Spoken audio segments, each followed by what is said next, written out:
Tambaya. Vote for Paul Tambaya.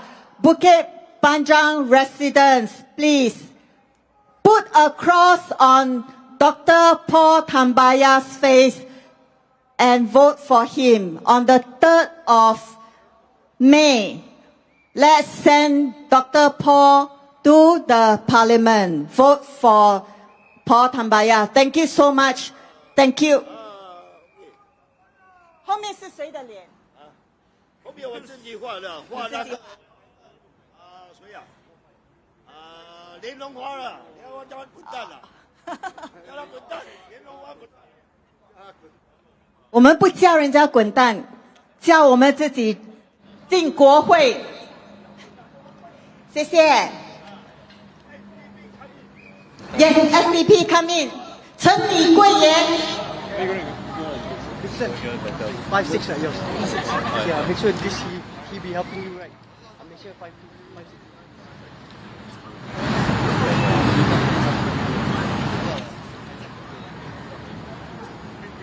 No, wait. Don't let it bother you.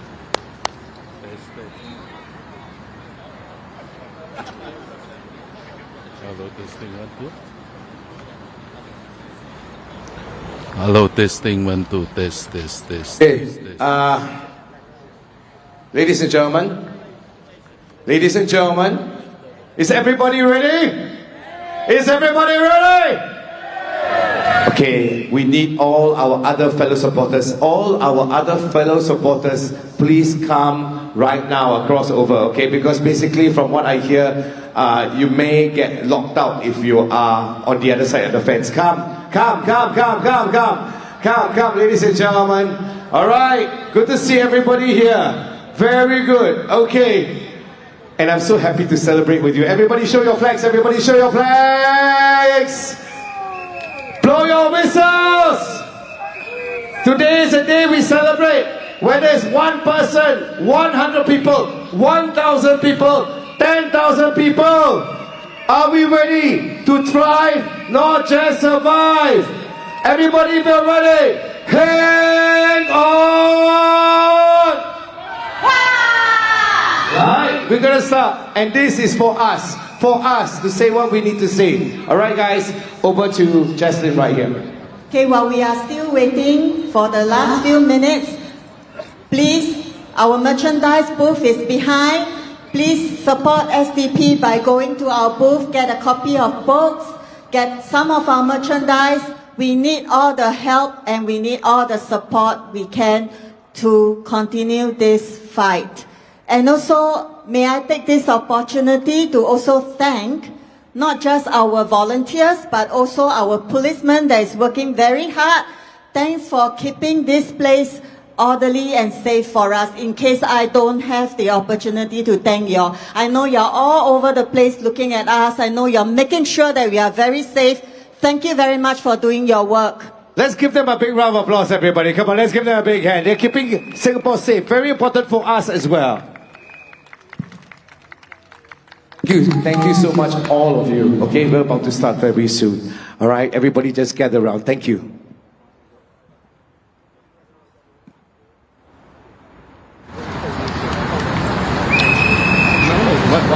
One guy.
I hear you. Majulah Singapura. Yes, Majulah Singapura, Majulah SDP, Majulah every Singaporeans. We don't just want to survive, we want to thrive. And not they thrive and we survive. So Majulah Singapura, Majulah every Singaporeans.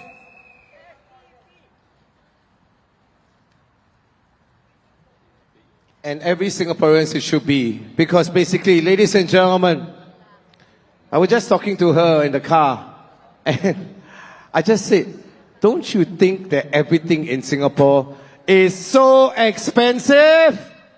Is it expensive? Yes! Is it very expensive? Yes! And we are supposed to thrive, okay? Not just survive. Every day we are going through, taking everything from transport all the way. I saw transport just go up and the prices are just immense. And everything else, let alone. I just came back from Penang. I spent half of what I spent in Singapore. Correct or not? I just came back from Bintan. I spent half of what I spent if I was in Singapore. It's almost equivalent to buying an air ticket or a ferry ticket and you live for half the price. Why is that so? Bernard, you know why is it so? Why? At those countries that you pay the cheapest, they don't pay their minister as much as we pay ours. Is that true? Is that true? Yes! I want to know, okay, because I am here and I am somebody who is just arrived here and I want to say thank you. And I want to say thank you everybody for your heart support for SDP. Thank you everybody. Thank you very much. Give yourself a big hand everybody. Because you allow yourselves to speak. So come everybody, we're going to start soon.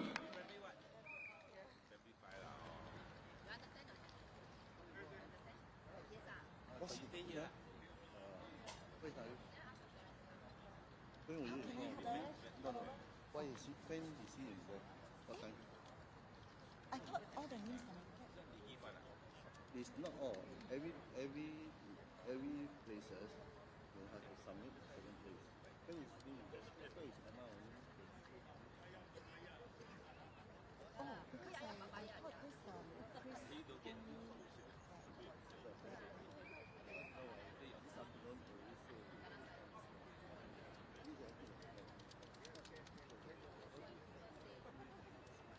Oh, I didn't know that. Sorry. No, it's sorry.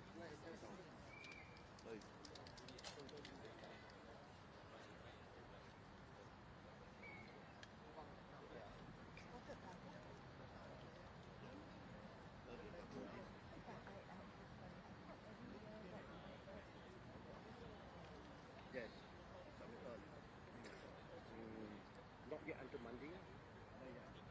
Yeah, not yet until Monday. I'm going to go, but it's not yet until Monday.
Thank you, SDP. I can hear that.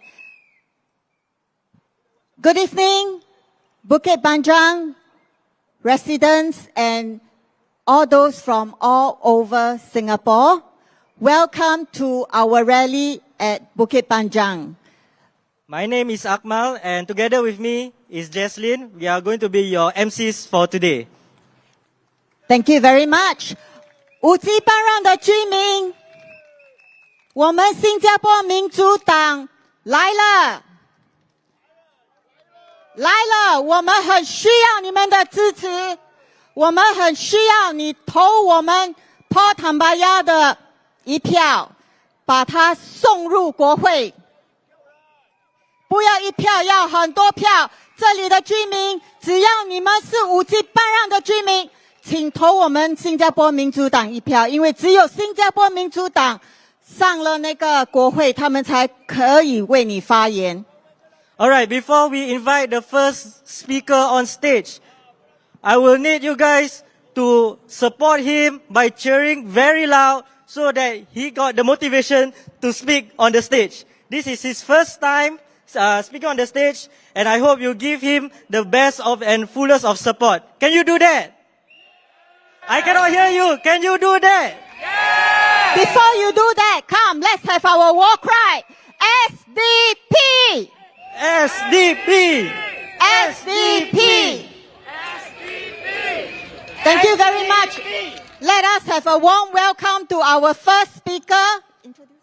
Azhar Sulaiman. He is a property agent with many accolades, and he has been active on the ground in Bukit Panjang and even Marsiling UT. So, Azhar, please, take the stage.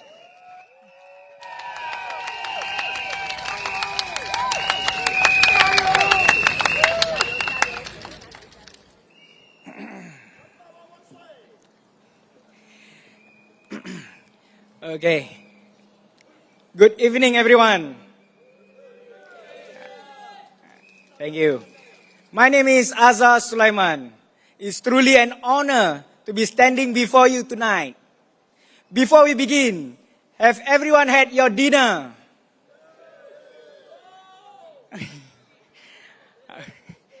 Okay, great. Now, by a show of hands, how many of you live here in Bukit Panjang? All right, awesome. Okay, you know this place isn't just SMC to me, it's a home. I grew up here at Gangsa Road, and I spent more than 28 years living among you, sharing the same LRT that broke down more times than we can count. I studied at Fajar Secondary School. Some of you may remember it. It's at the end of Gangsa Road. Today, it's been merged into what is known as Greenridge Secondary. When I walked past it recently, I felt a deep sadness. The name, the logo, the identity, it all have been changed. It reminded me, though, not to the same extent, of course, of what we are witnessing in Palestine. Places being renamed, identity erased, history being wiped away. We then must ask ourselves, what kind of future are we leaving behind if we allow our roots to be forgotten, if our voice go unheard? But let me be clear, I love Bukit Panjang. I'm a real estate agent by trade or profession for the past 12 years. I would market myself as Bukit Panjang resident agent.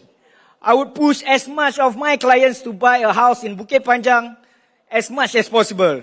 I remember there's this one client of mine, I sold her house in Boon Lay. She wanted Tampines, but in the end, she buy a house in Jelapang. Yeah, Jelapang, yeah. To the outsider, Bukit Panjang is very ulu.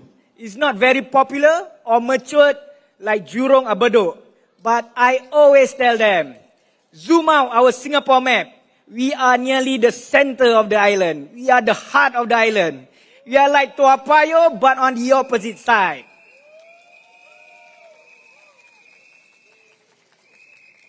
So let's talk about something close to my heart. the HDB resale market. Over the years, I closed hundreds of transactions. I've met hundreds more who couldn't buy due to complicated cases, policies, or not enough loan. If you take the figures from HDB website, prices have grown 37% in just 4 short years. And the numbers are just an estimate or median range by HDB. 2 days ago, I calculated for a client of mine in Senjarot, their house increased by 65%. 65. From the price that they had bought just 5 years ago. And no, I'm not exaggerating it. I still have all their figures, unit number on my phone. So, are you not afraid what's coming? Do you think our children can afford to buy houses in the future? Do you believe when the PAP says our HDB are still affordable? Prices have been increasing since 2020, nearly 5 years now. The PAP could have done something, but they did not do enough to curb or control it. If the prices of our house is increasing by 8 to 10% every year, it's definitely not healthy. Not only did PAP not do anything to curb it, it may have contributed to the price increment. How so, you may ask? Do you remember when they announced that they had increased or doubled our grant for resale market, for resale buyers? On the surface, it looks good. But it turned out that sellers out there feel that they can sell higher now because buyers can afford more after the grant. So that, of course, contributed to the 37% increment in just 4 years. So either the PAP have been slacking or devoid of fresh ideas. Yes, they just turn into giving out more grants, which are just a short-term solution. It seems like a pattern, huh? Giving out vouchers, give out rebates, eggs for $1. Yeah, maybe they like short-term solution than a longer one. I joined SDP more than 12 years ago as a volunteer and member. I had helped the candidates before this to contest Bukit Panjang SMC for the previous few elections. Yes. But for our last election here in Bukit Panjang, it was extra painful. I couldn't sleep for the few days after that. Professor Paul Tambayao, without any dark or stained history, a near perfect credential and reputation, an infectious disease expert in the middle of COVID, but we still lose the election by a mere 4%. It was the highest vote share among all candidates that lost in an SMC. But, like what Dr. Chi said last night, PAP offer or dangle fear, but we SDP offer hope.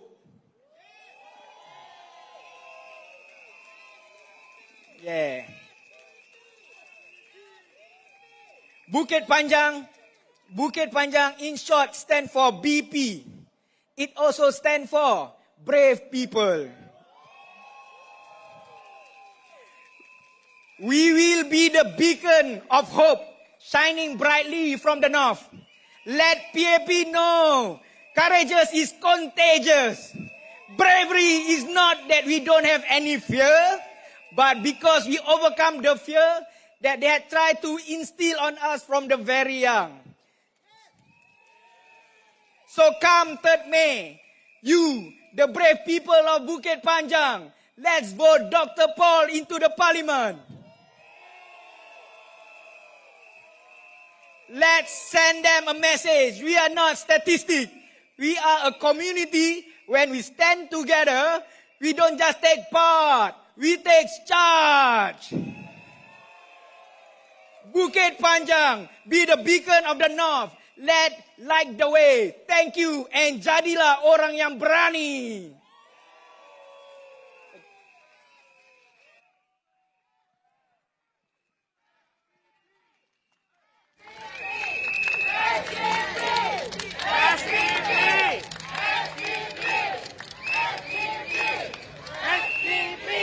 So we are a beacon of hope and we happen to be at Beacon Primary School. How apt that is, right? And he said, BP stands for what? Brave people! I cannot hear you. BP stands for what? Brave people!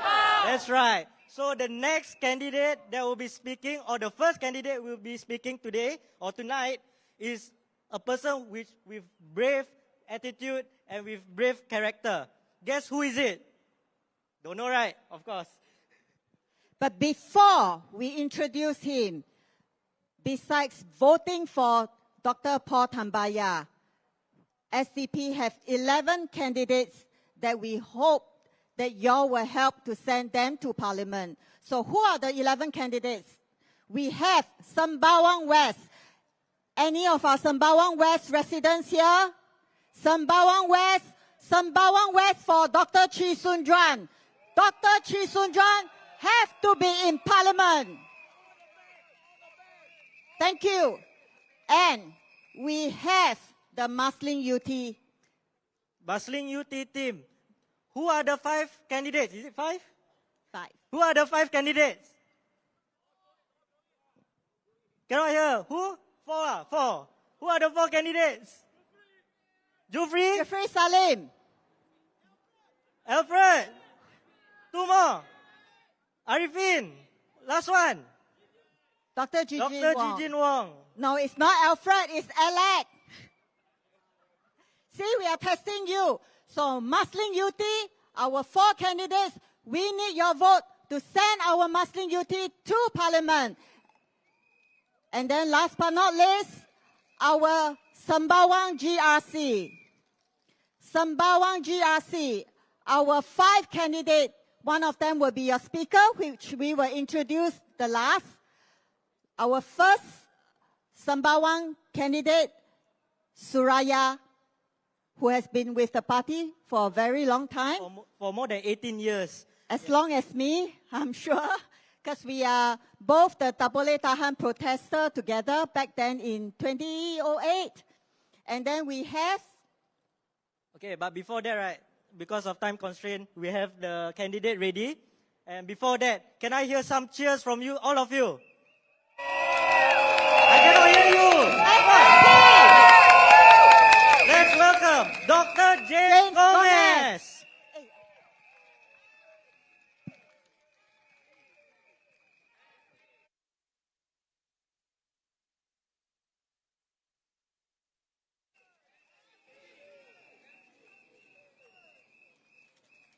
Great.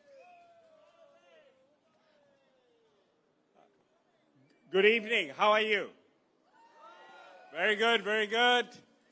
I'm very happy to be here to endorse my colleague, Dr. Paul Tambaya, the candidate for Bukit Panjang. He's a very good man. He's worked very hard. I think he has already got the vote. I'm just here to endorse and support him, and I wish him well, and very grateful to be here as a speaker at Bukit Panjang. But however, dear friends, Singaporeans, I must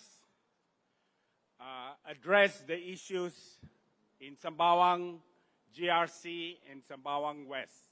The title of my speech tonight, is Sembawang Wants Better. SDP will deliver.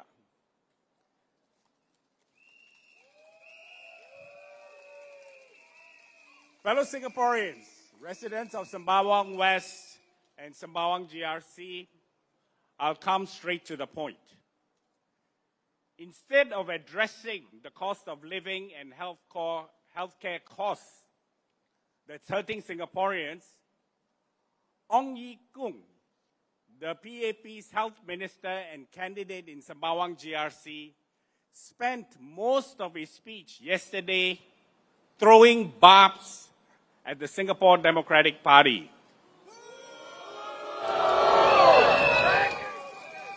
Instead of trading barbs or descending into petty politics, I will speak plainly and earnestly. After all, in politics, you must have a certain je ne sais quoi when you address your opponents. Ong frames the contest in Sembawang GRC as a choice between who to include or exclude from the PAP's Sembawang family.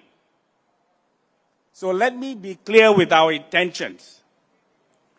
The SDP believes elections are about policies, accountability, and representation. It is not about personal ties. It's about selecting leaders who will put you at the core, the well-being of residents. SDP's approach to Sembawang is a comprehensive one. We contest both Sembawang West SMC and Sembawang GRC as part of our northern strategy with a town plan that places residents at its core.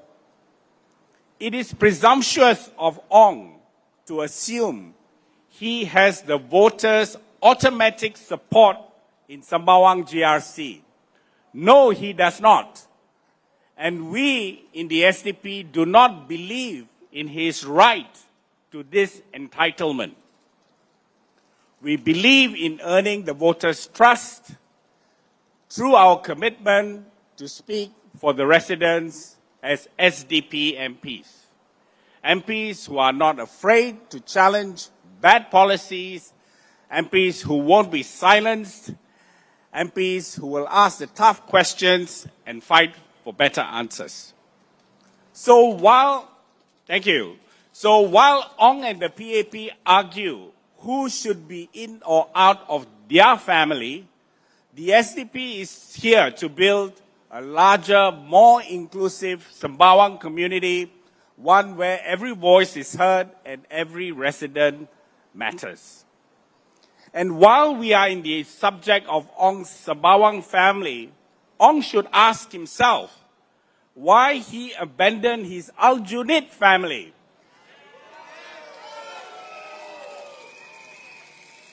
And why other PAP MPs move around different constituencies. Let's be reminded, Ong lost in Aljunied in 2011, and he parachuted in 2015 into a Sembawang GRC whose boundary was redrawn. The key thing, the boundary was redrawn. Contrary to his claims that the SDP has only recently shown interest in Sembawang, our engagement in Sembawang has spanned 2 decades, 20 years. We have been actively involved in community outreach, listening to residents, understanding their needs, and standing for elections. After several walkover elections for the PAP, the SDP broke ground and contested the elections in Sembawang in 2006. And we went further and contested again in 2011. And in 2011, the SDP secured the largest swing, voter swing in a GRC in its favor. However, through a redrawing of boundaries in 2015, a large part of Sembawang was cut out and created the new Marsiling UT GRC. So 10 years ago, there is no Marsiling UT GRC, but it was cut out of Sembawang. So the SDP made a choice then to remain and contest in Marsiling UT in 2015 and 2020, while the original Sembawang GRC continued to be decimated by the redrawing of boundaries. In 2022, the SDP decided to bring into its focus Sembawang GRC, which evolved as a natural extension of our ground operation in the nearby Marsiling UT GRC, as well as the changes in the electoral boundaries. Many of the residential and commercial areas have close ties, and with regular redrawing of the boundaries, in the northern constituencies, there emerged a natural connection and strategy. And we saw this opportunity within the northern strategy. But apart from the synergies arising from the common boundaries, why did the SDP make this move? For years, we had heard concerns and dissatisfaction with the PAP and Ong's team, from cluttered corridors and stairwells, water runoffs and floodings caused by heavy rains, amenities development being unresponsive to the changing demographics of the elderly, young people, and young families, overcrowding in common areas around the MRT stations, and very, very dirty public toilets, and the list goes on. The message to us was the town council under Ong Ye Kung had failed to address these issues. We have seen firsthand how these concerns remain unresolved till today. Residents also expressed to us that they want a strong electoral contender against the PAP in Sembawang GRC, who would not only listen, but also act to resolve these long-standing issues. So, the SDP put Ong Ye Kung on notice in 2022, that's 3 years ago. And let me remind you what Ong said in 2022 when we made our announcement. He said, "We look forward to a healthy contest and will do our best to win the mandate of the people." But Ong has forgotten all this and chooses now to misrepresent the situation to the voters of Sembawang. Since 2022, the SDP has been in quiet preparations as we listen to the concerns of the Sembawang GRC residents. We conducted house visits, distributed flyers, conducted public meet and greet appearances. If you look around Sembawang these elections, you will see our posters and banners were set up in a timely manner. If you look even more closely in Sembawang, you will notice the SDP has the largest poster in the constituency.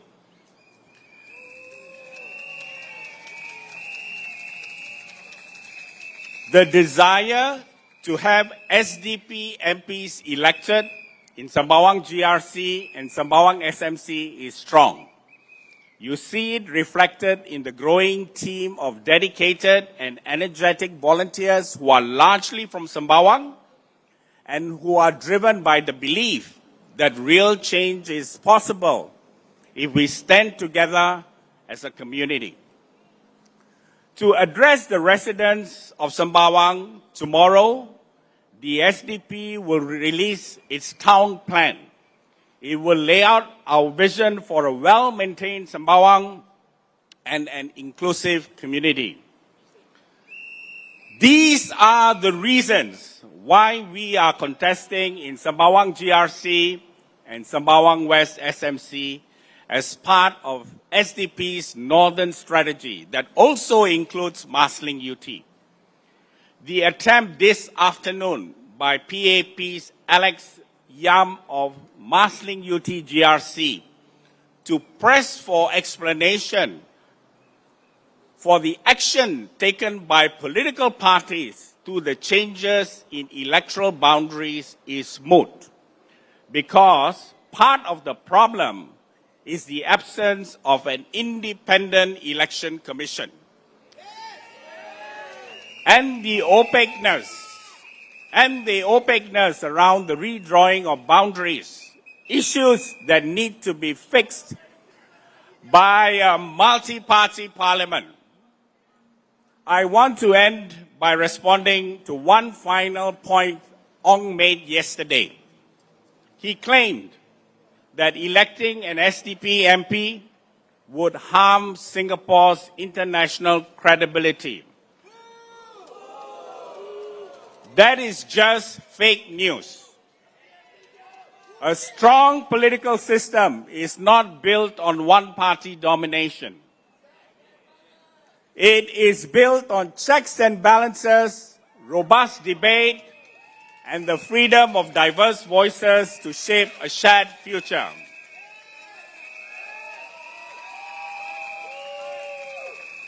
Around the world, countries with credible political systems are respected, not because they silence the opposition, but because they embrace it. Rather than expecting what Ong Ye Kung wants you to believe or wants us to believe, having SDP MPs in Parliament will not diminish our international reputation. It will only enhance it. It will show the world that Singaporeans want domestic political accountability, that we will not settle for a system that only serves one party, but one that works for all. So our vision for Sembawang and indeed for Singapore is a future where every voice counts, where policies are made for people, not handed to them. Our presence in Sembawang is a deliberate, well-thought-out response to electoral changes, ground realities, and the growing demand from residents for a real contest and for a real representation. At SDP, we do not trade barbs. We have a certain je ne sais quoi the PAP will never understand.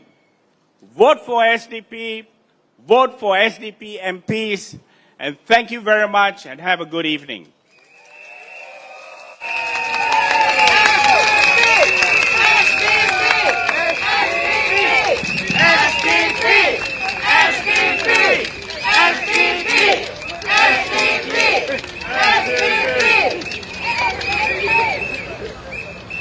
You know, fellow Singaporeans, the PAP can cut here or cut there, but they can never cut SDP spirits away.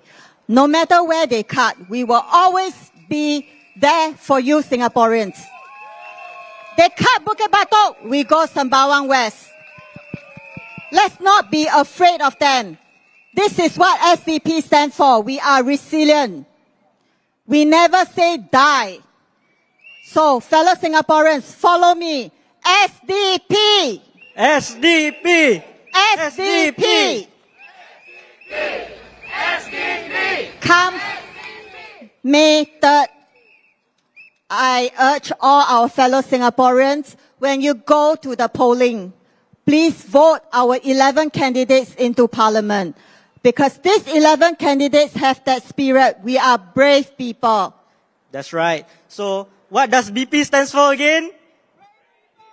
Correct. So, in order for us to thrive, for the party to thrive, I need you guys to look at the back. There's a few tents for you to purchase some merchandise so that the party can thrive in a way, right? Yes. Election is not cheap. We need all the support we can from all of you to buy our merchandise so that we can continue with this fight. Yeah, so Jaslyn, what's there in at the tents? I can see flags, t-shirt. What t-shirt is that? Whistle. I think we have whistle. Go over there, buy whistle so that we can hear you, Pum Pipi, okay? Well, yes, thank you very much. Thank you very much. Thank you. I also can see a Tak Boleh Tahan t-shirt. Do you have the t-shirt or not?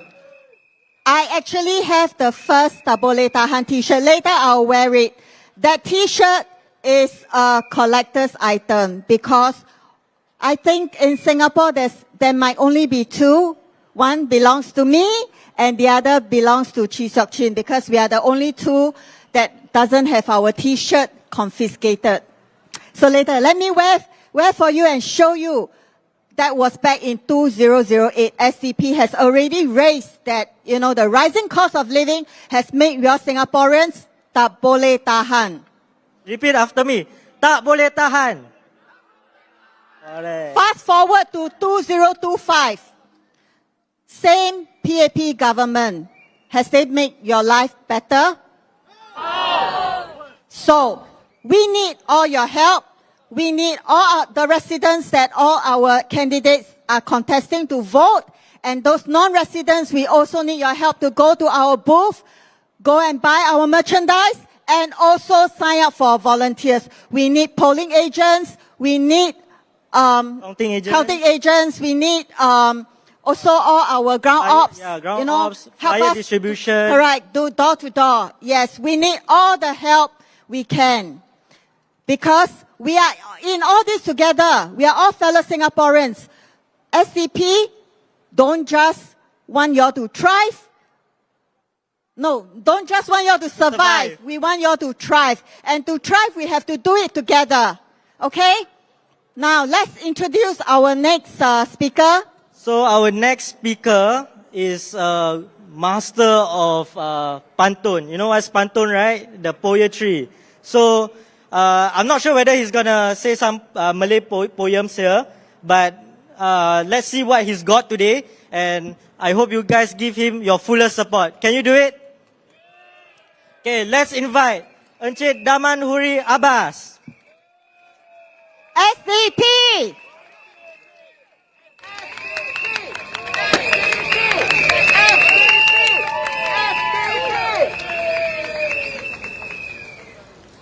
Good evening, everyone. Although I cannot see you so much, but I know you are there.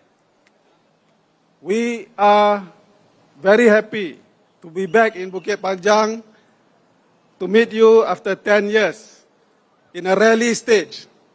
And we want tonight to bring Dr. Paul as your new MP on the 3rd of May. Can we do that? Fellow Singaporeans and voters, this general election feels like 2011 again, when the opposition defeated the PAP in a GRC for the first time. Do you remember that? That Aljunied miracle was a dream come true for many Singaporeans who may have lost hope. The formidable political threat that the PAP created to benefit themselves, a huge wall for them to hide behind, can be conquered. And this gerrymandering weapon of choice, called the GRC, is now becoming a two-edged sword. Malaysia senjata makan tuan. It was made for them to take anyone they like into parliament on the coattails of their million-dollar paid ministers. But now, he or she can potentially get booted out together with his or her PAP GRC team. And if anyone still have any doubt, in 2020, Sengkang GRC confirms, yes, it really works. It can be done. Another PAP minister did get booted out. Remember? In this 2025 general election, we see the same old PAP gerrymandering trick at work. Probably the most shameful way. Bukit Batok disappears just like that. Why? Because they think they will lose. Why are they so afraid of facing Dr. Chi in parliament? Takut apa? You simply erase the hard work of Dr. Chi for the last 10 years winning the hearts and minds of Bukit Batok residents by resorting to tactics of a playground bully.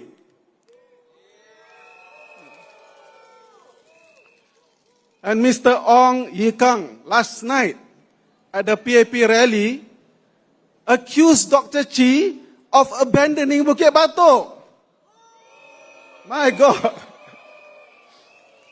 Mr. Ong, I thought you were a better man. I spend my free time while in university helping troubled youth, listening to their life challenges. You know what they will say to this kind of thing? Alamak, tak gentleman. Ah. What kind of people are these? Even those troubled kids have the moral conscience to know and want a fair fight. He should look in the mirror and ask himself why he hilang from Al-Junaid, like what James say, right? After 2011. Better still, if he is so worried about Dr. Chi, Malay say, masuk gelanggang lah. When Dr. Chi announced very early, after they took away Bukit Batok from him, he is going to Sembawang West SMC, Mr. Ong should offer himself to contest with Dr. Chi man to man, right? At Sembawang West SMC. Baru betul jantan. Tapalah. Sadly, we are still dealing with a reality that allowed the PAP to maintain an uneven political playing field, where they can move the goalposts, kelong the referee, and don't want VAR. You know what VAR, right? Those football fans? Tak mau VAR. So on 3rd May, voters of Sembawang GRC, Sembawang SMC, of course, Sembawang GRC also, because we are also contesting. And those here and those watching at home, you can do the right thing and get Dr. Chi into Parliament. Can?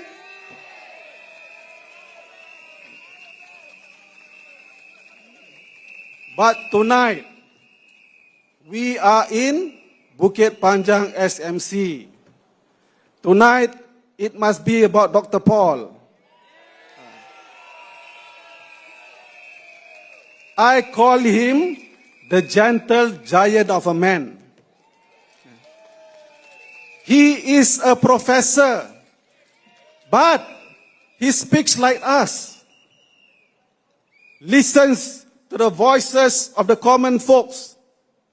A people's doctor, through and through. Always focus on finding a way to help and give a solution to anything that we throw at him. And he does it with a contagious smile. Have you seen Dr. Paul smile? Even when he corrects us at times. Beyond his God-given personality just described, he is also the sharpest policy critic. Amazingly well-read. He shared that he read a few books in a week. Analytically brilliant. Can be penetrating when he asks questions. Yet at the same time, always ready to listen to others and give everyone time and space to be heard. Don't you agree that Dr. Paul, don't you agree that Dr. Paul will make a very good minister?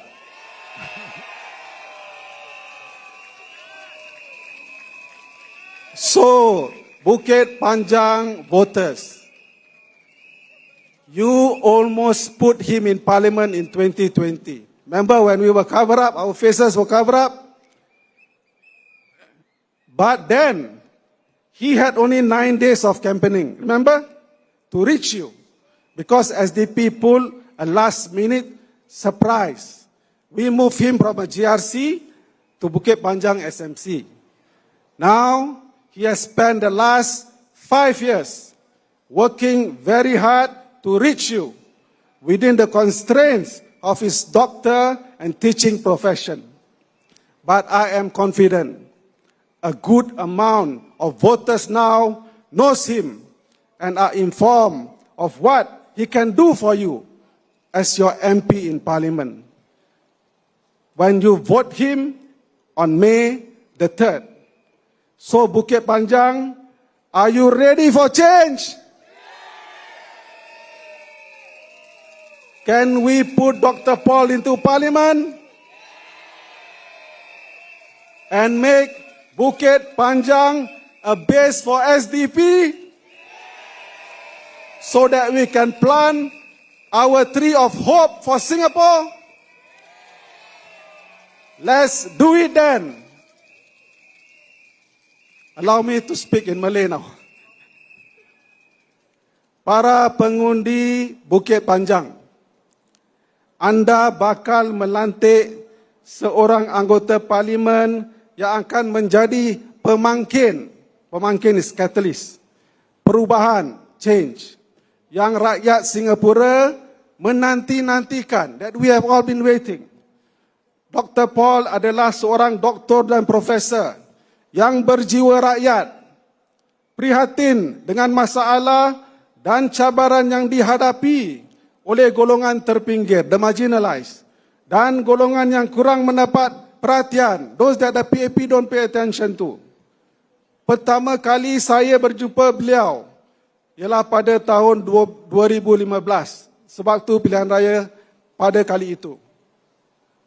Apabila saya timbulkan isu-isu masyarakat Melayu, beliau sangat bersedia untuk mendengar dan bersikap terbuka untuk memahami keluhan dan hasrat masyarakat kita. Isu-isu seperti diskriminasi ke atas anggota NS Melayu yang masih berlaku, meritokrasi yang terpilih, kurangnya orang Melayu yang berkelayakan berpangkat tinggi dalam perkhidmatan awam, dan lain-lain lagi adalah antara perkara-perkara yang Dr. Paul dan SDP bersedia untuk ketengahkan jika beliau dilantik sebagai MP di Parlimen. Masyarakat Melayu perlu jujur dan terima hakikat bahawa 60 tahun menunggu perubahan-perubahan yang diharapkan melalui rayuan, teguran, sindiran dan terus bersabar menanti ternyata tidak berhasil. PAP hanya menggunakan barisan MP Melayu mereka sebagai benteng untuk meneruskan apapun kepentingan mereka tanpa mengambil kira perasaan dan pengorbanan para pemimpin PAP Melayu mereka sendiri dan para pemimpin masyarakat kita yang lain yang telah lama memilih untuk mengambil pendekatan dialog belakang tabir. Jika ada lagi yang masih berlapang dada dan bersangka baik apa yang berlaku baru-baru ini dengan keceluparan seorang yang terpengaruh lagi dekat dengan PAP, melukakan dengan parah hati masyarakat kita, melontarkan kata-kata nista dan cukup biadab, membuktikan masyarakat kita harus cari cara yang lain untuk menjaga kepentingan kita. Kemarahan masyarakat bukan kerana kata-kata dia saja, tetapi lebih mengecewakan kita ialah bagaimana kepimpinan tertinggi PAP memilih untuk tidak mengenakan tindakan tegas undang-undang yang sedia ada terhadap durjana itu. Mereka pernah lakukannya untuk individu-individu lain. Kenapa tidak ke atas si durjana ini? Malahan sebaliknya menggunakan beberapa tokoh-tokoh agama masyarakat kita sebagai alat untuk mendiamkan masyarakat. Menteri yang bertanggungjawab untuk masyarakat kita cuba meredakan kemarahan kita dengan 1000 alasan yang sebenarnya membuat masyarakat kita lebih marah. Kerana maruah kita sanggup digadai demi kepentingan kuasa mereka. Maka jelaslah 60 tahun berkiblat PAP belum mampu mengubah sikap pilih kasih mereka terhadap masyarakat kita. Telah tiba masanya untuk masyarakat kita menggunakan kuasa di tangan kita melalui undi kita semua dan memberi isyarat jelas dan memilih parti pembangkang umumnya dan SDP khasnya dalam pilihan raya kali ini. Sebagai kaum minoriti, kita sentiasa memerlukan kerjasama dari kepimpinan politik semasa menerusi parlimen untuk mengubah nasib kita. Kalau kita imbas sejarah junjungan Nabi Muhammad SAW pada waktu permulaan perjuangan baginda, wujud seorang tokoh bernama Abu Talib, di mana keberadaan beliau telah banyak sekali membantu Rasulullah SAW.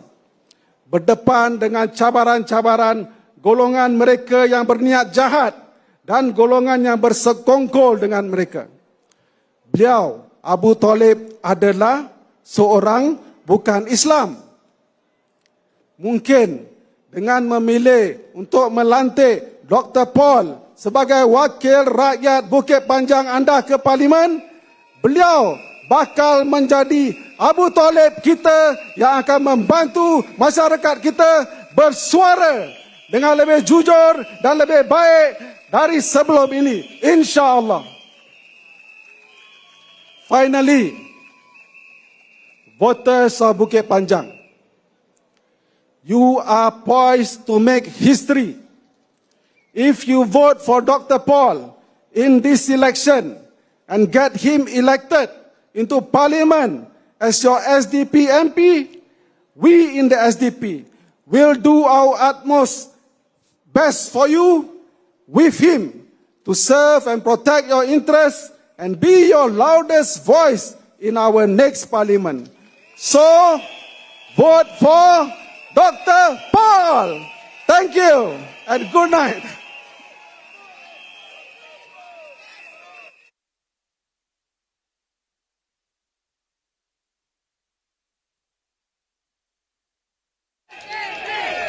SDP, SDP. Just now what I told you, I will wear the original Tak Boleh Tahan t-shirt here. This is the original Tak Boleh Tahan t-shirt that I wore in 2008 to attend the protest against the rising cost of living. And you know what? I cannot even wash this t-shirt because it's don't know what print. If I wash, all the thing will be fade away. Correct. So if you want to get yours, a replica one, of course not original one, you can get the one at the tentage behind or even at the on your left hand side of the field. Yep. And you know what I'm going to do? This t-shirt has been with me in 2008. But in order to support the party, in order to support this election, I'm willing to let this go to the highest bidder. Please approach our merchandise. You can have this original t-shirt. Let me tell you, in Singapore, there's only two. One belongs to me and the other one belongs to Dr. Chi's sister, Chi Seok Chin. So I am willing to let it go. Please bid for this. Go to our merchandise. Tell them the price and they will let me know. And you can have this t-shirt. Collector's item. 2 pieces in Singapore only. Nice one, nice one. Okay, actually I can see a lot of spaces there. Those who are actually outside the field can actually come in. There's a lot more space on the my left hand side. So please stream in slowly, don't push, don't run, and you can actually see much better and clearer. Yeah, and also be careful because the field is a bit muddy and slippery. Please look out for each other. We are fellow Singaporeans. We look out for each other. So let me say something in Chinese for our residents, Chinese residents. 武吉班让的居民们，你们好。那个生活费一直的上涨，我们人民打不累打鼾了，对不对？我们人民打不累打鼾了，所以我们很需要你们的支持，我们很需要你们投我们一票，投我们淡米亚博士，投他一票，让他进入国会替你们发言。还有我们的新加坡民主党的徐顺全，他为我们人民发声了超过30年，人民这是时候把他送入国会。Sembawang West 的居民，如果你们今天在的话，请给你们最大的欢呼声，我要听到。喂 ，Dr. Chi， Punpipi 的居民 ，Come， give me your whistle， give me your Punpipi for Dr. Chi. He is the most deserving person in the whole of Singapore to be in Parliament. Dr. Chi, Dr. Chi, Dr. Chi, Dr. Chi. 还有，我很贪心，我还有10位候选人，我也希望你把他们送入国会。我们的 Sembawang GRC 还有我们的 Muslim UT 的候选人，我们很需要你的支持，把他们送入国会。Okay. I will stop you right there because our next candidate is ready there. Can't wait to go up on the stage to address you all. So he's from Sembawang GRC. The name starts with an A. Guess who is it? Alfred. Yes, let's welcome Alfred. SDP.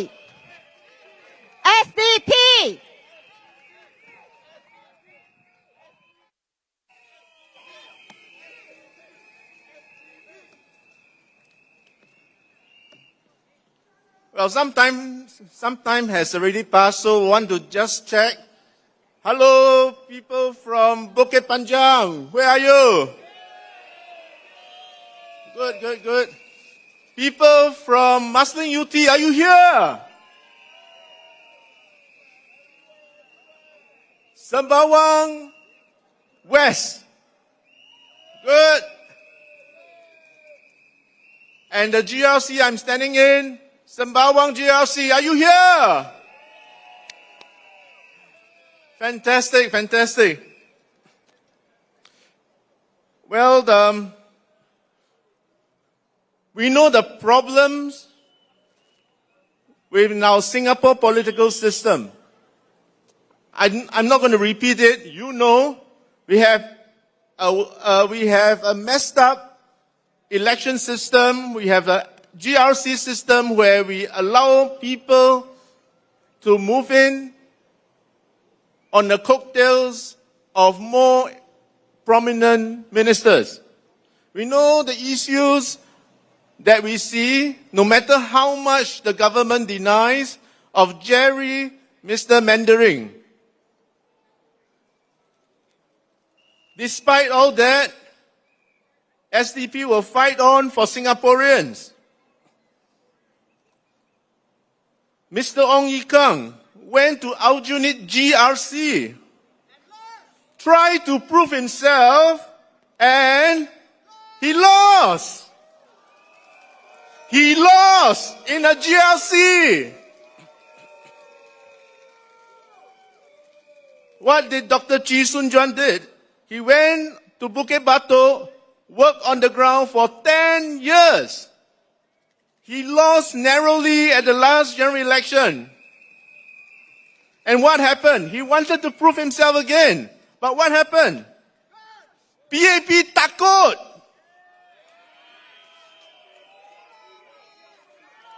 They remove it before Dr. Chi can prove himself. We have one person who couldn't prove himself in Aljunied GRC. Now he makes sure somebody else couldn't prove himself in Bukit Batu.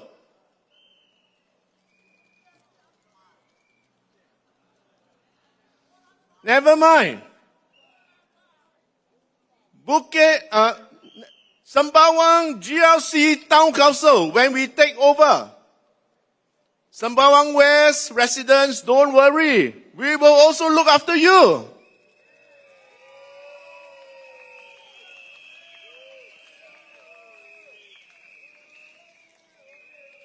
My fellow Singaporeans, let us redefine success.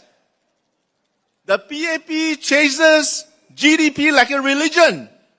It even uses the GDP as a justification for their obscene salaries the government pays itself.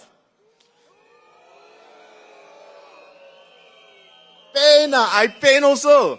The most money paid out to public servants in the world. For one of the smallest country in the world. More money paid to themselves. Cannot compare even to the richest country in the world. Singapore ministers' salaries have no match. That audacity. The Singapore government dare to pay themselves a lot more than even the biggest and richest country in the world. And we are a small country. The Singapore government blindly chase GDP because it is a number it can plainly use to manage its agenda. Why? Increase the GDP at all costs, that's what it says. Chase GDP as a number, like what businesses and companies do to chase sales turnover and profits. They want to run Singapore like a business.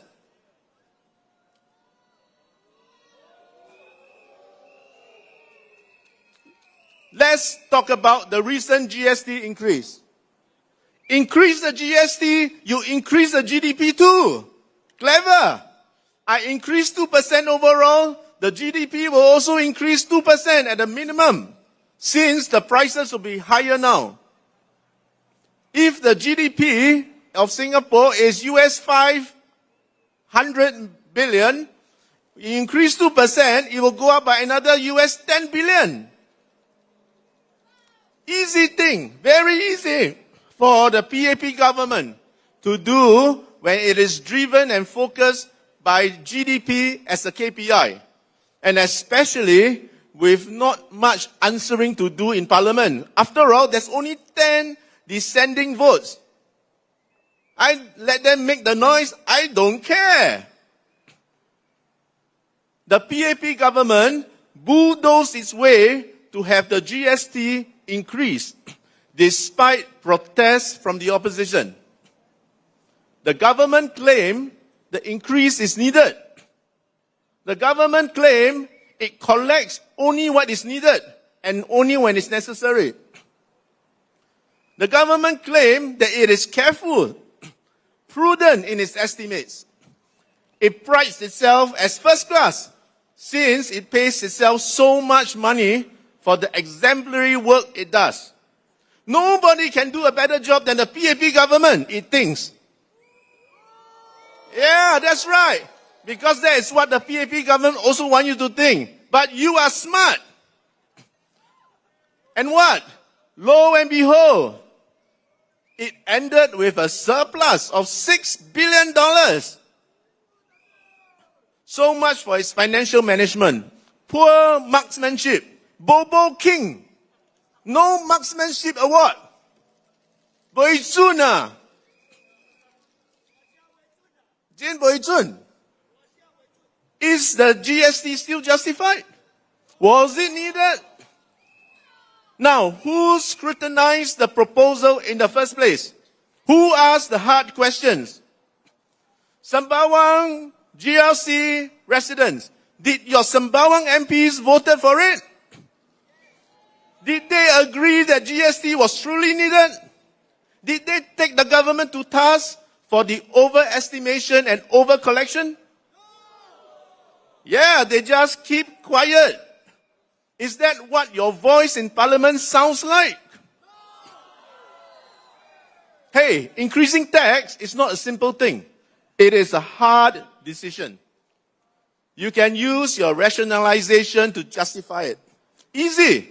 But if you had considered your people, hard-working Singaporeans who had suffered through a tough post-COVID period, who had suffered job losses and decreased income, with global uncertainty all around. Now, did your MPs consider the residents' concerns? Residents who had put their trust and future in their hands? Did your Sembawang MPs feel for you? Did they feel your hearts? Did they understand your hearts? Do they even have hearts?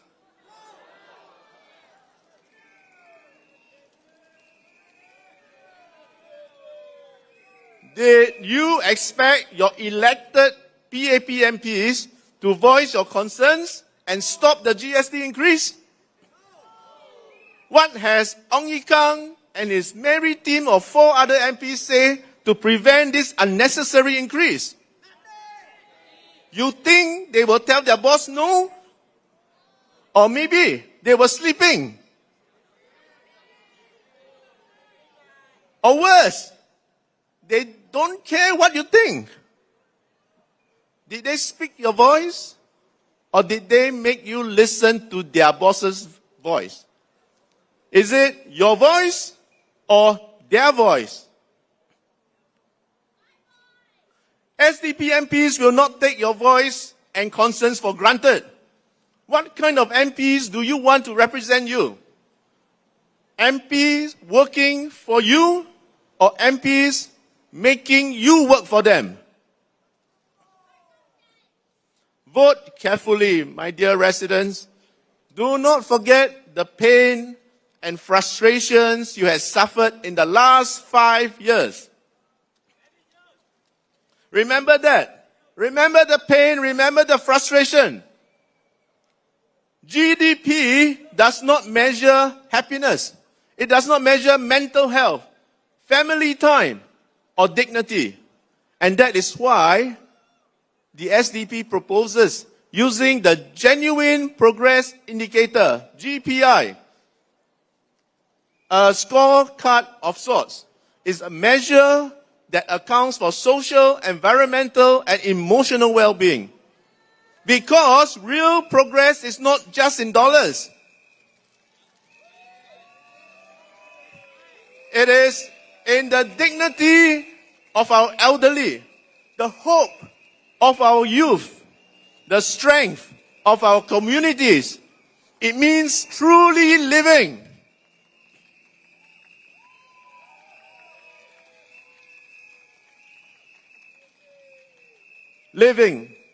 Living as human beings, and not as economic cogs and gears, thrown aside and discarded once you pass your usefulness.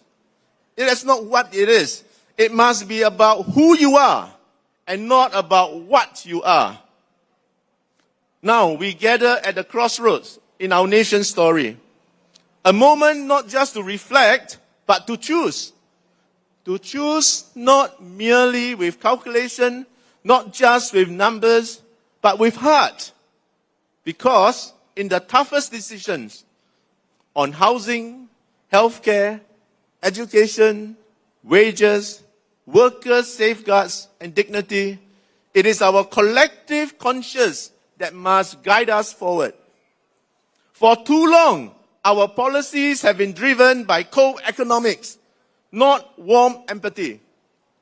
Now, under the PAP rule, Singapore's economy has undoubtedly grown. But ask yourself, for whom has it grown? GDP has increased. Foreign PMET's cost of living has soared. But the wages at the bottom have not kept pace. Foreign investment may have continued, but the social cost is paid by the average Singaporean, struggling with long hours, high costs, and job insecurity.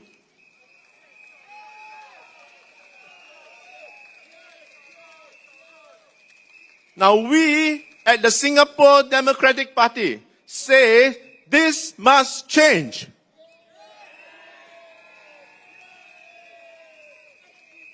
And change begins by making hard decisions with the heart. Now let me leave you with a quote by Albert Einstein, that brilliant genius. What did he say? He said that the world will not be destroyed by those who do evil, but by those who watch them without doing anything. Bring SDP MPs into parliament. We are competent. We are constructive. We are compassionate. We carry our values as we bring your voices into parliament. Vote for SDP. Ondela SDP. Thank you. Thank you. Thank you, Alfred. Vote for SDP. Vote for our candidates to be in parliament. So, the next candidate, first day, he already made a powerful speech. Now, he's making a more powerful speech. And here is Arifin. Arifin, please. Our youngest candidate, Arifin.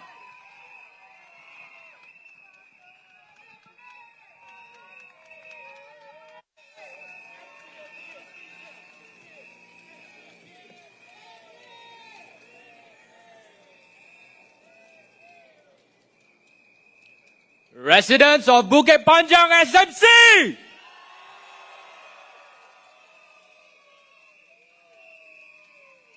Tacha Wan Shang Hao! Apa khabar? Anaibarakkum barakam. Thank you, thank you. First of all, I want all of you to give a round of applause to yourselves for coming down here tonight, despite the rain, despite the traffic.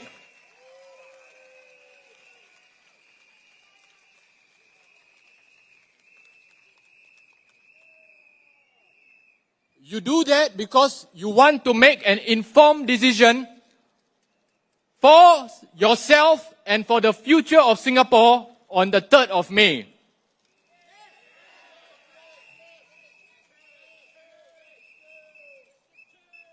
My fellow Singaporeans, take a moment to let it all sink in and savor this moment. Trust me, this night at Beacon Primary School and the 3rd of May are 2 dates that you will be telling your children and your family about for generations to come.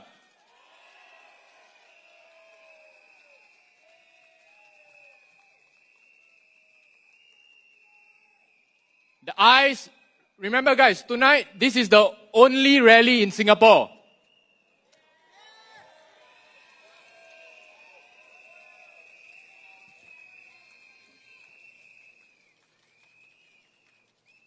I want to introduce you all to a magic number. Anybody wants a magic number? Okay. 2509. Okay? Don't go and buy 4D. But if you buy 4D, remember to donate a bit to the party also lah. You know, for the PAP's rallies, right, they charter buses. They give chicken rice. Nasi lemak also maybe, yeah. We don't have buses, we don't have chicken rice, we only have the spirit of the rakyat.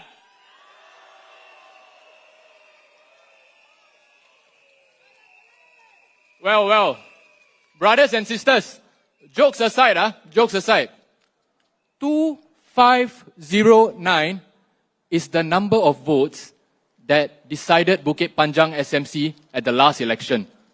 just 2,509 votes.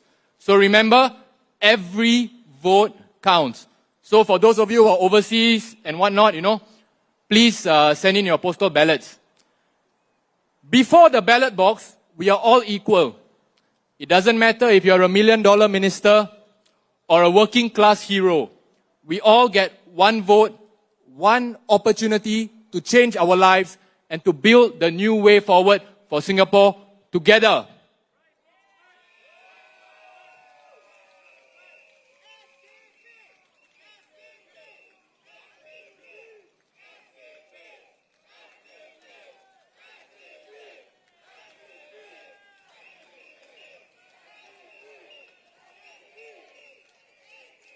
Guys, I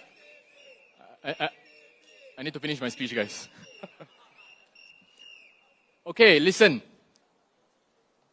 In the SDP, right, we always fight hard, but we fight fair, like gentlemen.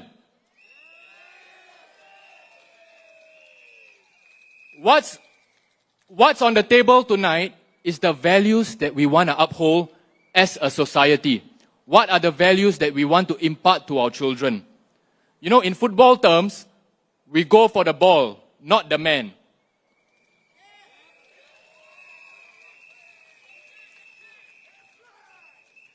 Last week, the ELD, the Elections Department of Singapore, said that candidates should avoid negative campaigning and denigrating their opponents. Dr. Chi gave a speech last night at Choa Chu Kang Stadium. How many of you were there at Choa Chu Kang Stadium last night? That's good, that's good.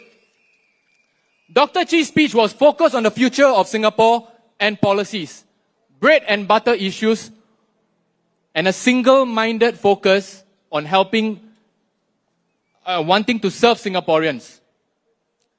But at the same time that our rally was going on at Choa Chu Kang Stadium, a few MRT stations away. I don't know how often ministers take MRT, so they may not get the reference. The Health Minister and Sembawang MP, Mr. Ong Ye Kang, talked about Dr. Chee Soon Juan. Yeah. Don't just boo, make sure to vote.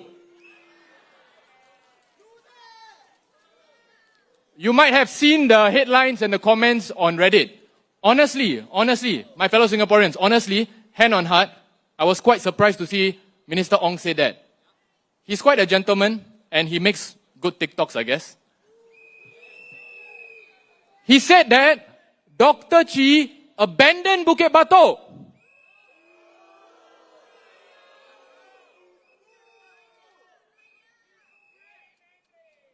Honestly, Singaporeans, we have an innate sense of justice. We don't like bullying and we don't like mudslinging. You want to play, you want to fight, you play fair and fight hard.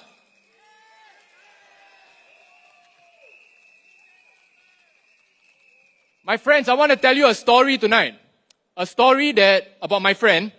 Some of you know my friend. His name is Jerry. 你知道 Jerry 吗? Jerry is a very talented man. He's a part-time Picasso and a part-time Houdini.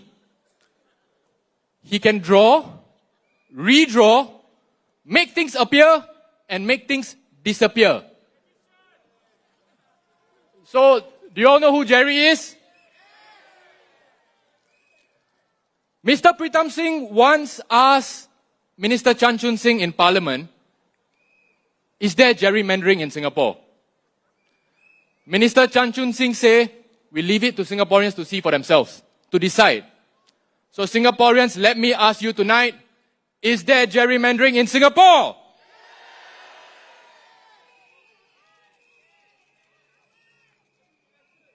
Every election.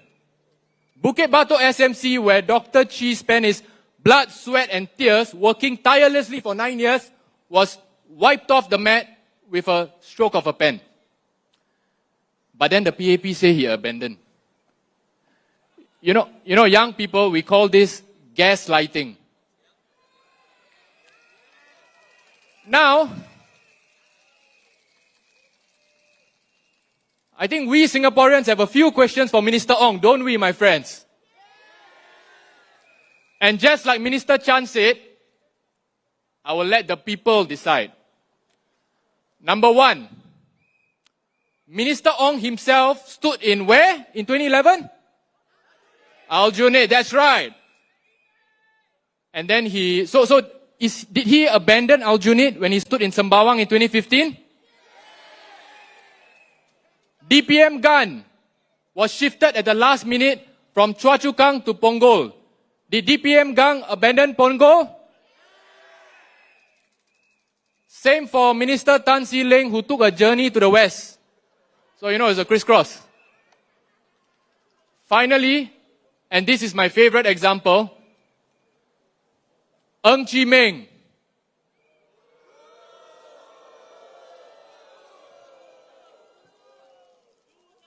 Did Ng Chee Meng abandon Sengkang for Jalan Kayu?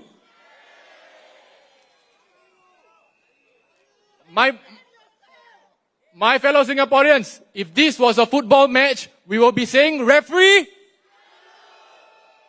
One more time, referee. And I mean, before I forget, let's not forget our former DPM, Heng Swee Keat, who until the last minute, we didn't know where he was, right? East Coast Plan, yes. Do you feel that the ministers and MPs are taking Singaporeans for granted? A big margin of victory for the PAP will send the signal that such actions are okay. We can get away with it. The people will forget. It's okay. Is that the signal that you want to send to Singapore? Today, it is Bukit Batok and Marine Parade. Tomorrow, it can be Bukit Panjang or even Sembawang West. But my friends, only you, my fellow Singaporeans, have the power in your hands to stop this. You know, Minister Ong also said something else at the rally in Choa Chu Kang. He said something along the lines of, if Dr. Chee Soon Juan becomes the MP for Sembawang West, I cannot work with the Sembawang West team and we are one Sembawang family. Because his job is to challenge me and his job is to challenge the government. I think he's got it wrong.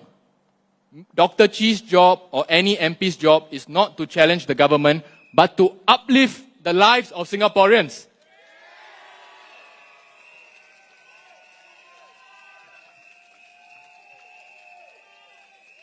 Of course, if something is wrong for the people, do we not speak up? Do we not push back? Isn't that what your MP is supposed to do? Instead of petty politics, Minister Ong should be focused on actual issues that are facing everyday Singaporeans. Did Minister Ong say anything about GST rising from 7 to 9%? His focus, I respectfully suggest, should be on healthcare costs and the mental health crisis in Singapore.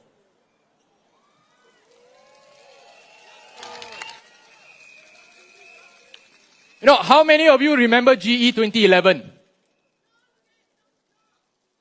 Huh? No jobs. How many of you remember GE2011? Remember during GE 2011, you know, Minister Ong's comments reminds me of a certain comment in GE 2011 where they said Aljunied has 5 years to repent. Remember that? It also reminds me of a comment made by Senior Minister Lee Hsien Loong in 2006 when he said that if there are too many opposition, I have to spend all my time thinking how I can fix them. Remember that? But full credit to Senior Minister Lee Hsien Loong, he did apologize for that. Such tactics have worked in the past, but not anymore.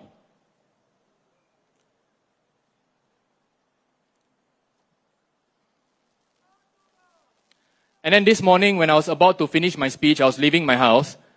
I saw that this MP, Mr. Alex Yam, made more comments. You know, he said something like, Chi Sun Juan, Dr. Chi has broken his pledge to Bukit Batok residents. I'm not going to respond to his comments, but I just want to ask you one question. So when I Google Mr. Alex Yam's name, I realize he's a mayor.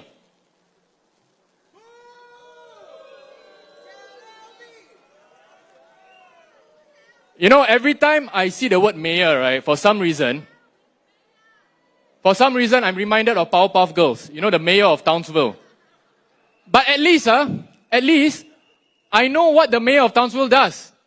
Do any of you know what mayors do in Singapore?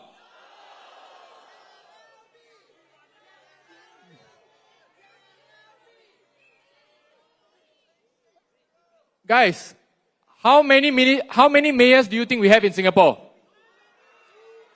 Too many, that's right. Too many.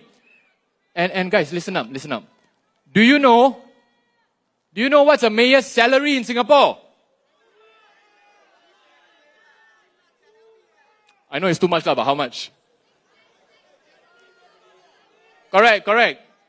A mayor's salary is more than 600,000 per year.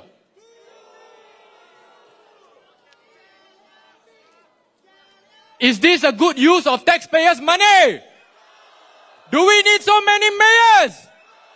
Do you even know what they do?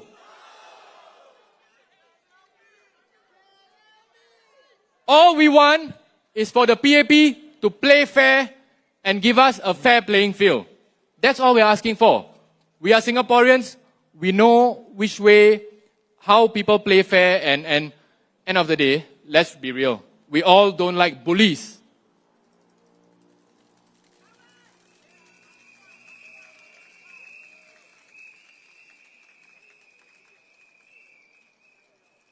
We may wear different colored shirts, but at the end of the day, we all want only what's best for Singapore and for Singaporeans. Am I right?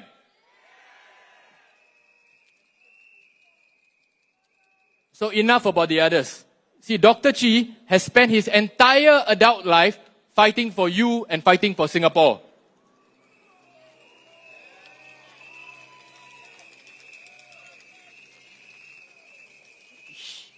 Here at the SDP, we are focused on the politics of hope, not the politics of fear. We uplift Singaporeans. We do not punch down. We want to focus on policies. We want to focus on the cost of living. So I hope that this is the end of it. Can we all agree, fellow Singaporeans? We all want Singaporeans to thrive and not just survive.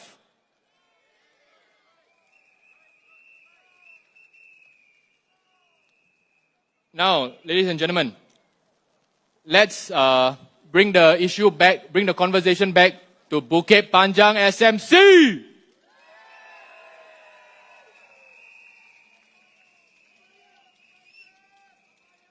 Remember, when you're voting for an MP, you're not just voting for a glorified estate manager.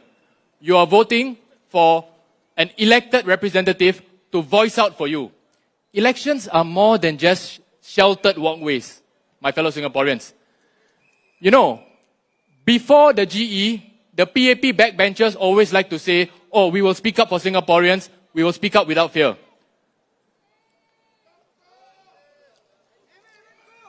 Never even go. No, I mean, their attendance has improved, not as bad as last time. Yeah? You know, to my mind, there's only been a few PAP MPs who have spoken up for the people. Dr. Tan Cheng Bock,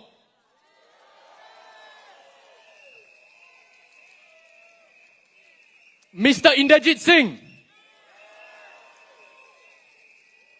and whom I personally consider the best PAP MP, Mr. Louis Ng. But even then, I must say this, none of them, maybe except Dr. Tan Cheng Bock, actually voted against policies. To be fair, I think Mr. Inderjit Singh did try with the population white paper. But honestly, what is the point of talking but not taking any action? The A in the PAP stands for action, but all we see is wayang.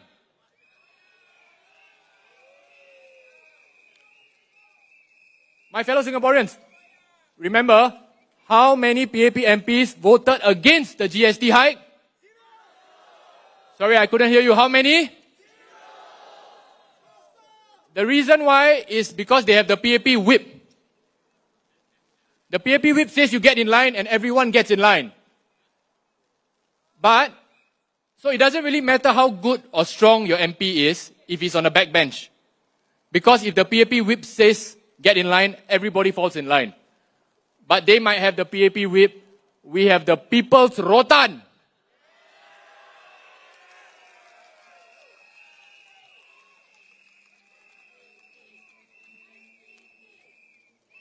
My fellow Singaporeans, on May 3rd, you have two choices. On the one hand, with respect, you have a PAP backbencher. On the other hand, you have Dr. Paul Tambaya, a world-class minister-level person.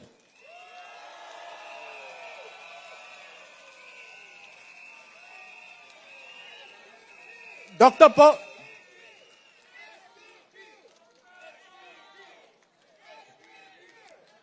Paul Tambaya needs no introduction.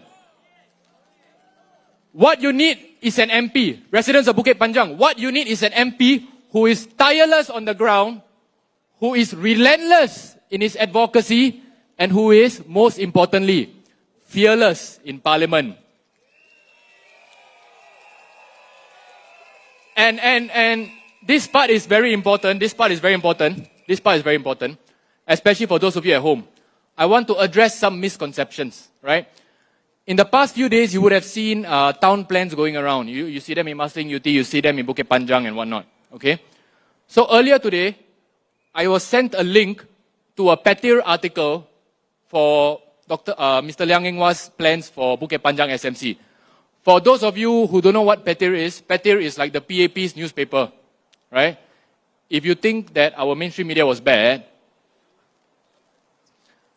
so let me read it to you directly. So a line in the Petir article reads, Mr. Liang Eng Hua brought the downtown line to Bukit Panjang and he's not done. You know, somebody reading this would have think that the PAP built the MRTs.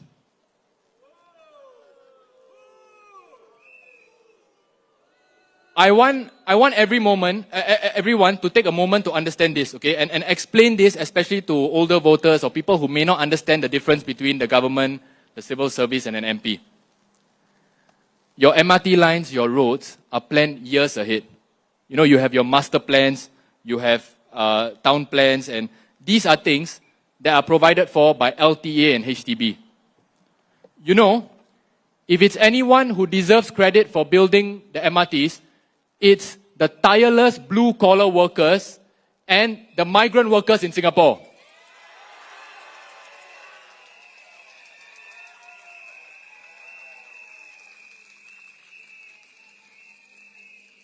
Our migrant workers literally built Singapore, but yet we have an MP who recently stepped down who said that it's okay for them to be transported at the back of lorries.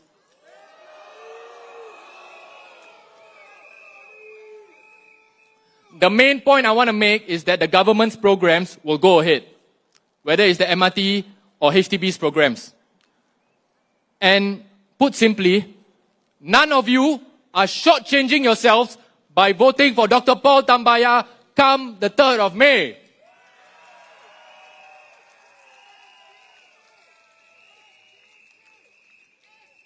But guys, I mean, a genuine moment. Many people still actually think that, you know, if you don't vote for the PAP, you lose your MRTs and this and that, as though MRTs are built overnight.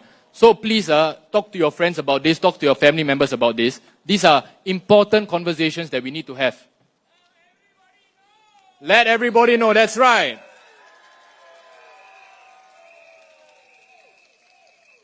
My fellow Singaporeans, on the 3rd of May, when the SDP wins,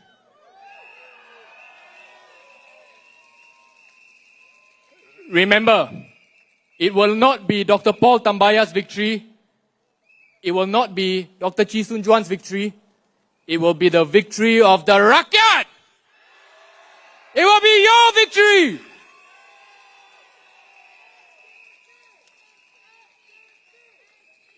Ladies and gentlemen, just give them this one chance, 5 years, and see for yourself.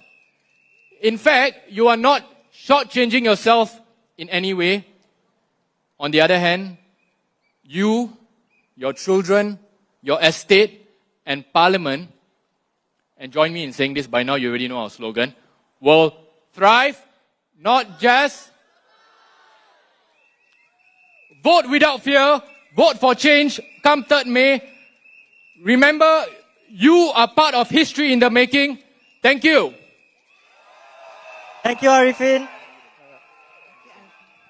SDP! SDP! Okay, guys, I need your help because there's still a lot of space on the left-hand side, my left-hand side. So I need all of you to shift to your right. Yeah, let the people from the outside the fence to come in. Yeah. Yeah, because there's not enough space for them to move forward. So can we seek your cooperation to please move? Thank you very much. I can see people are moving. Thank you so much. And Singaporeans, before you go to buy 2509 in your 4D, please go to our merchandise booth, support us, support SDP. We need all your support to fight this election. All right.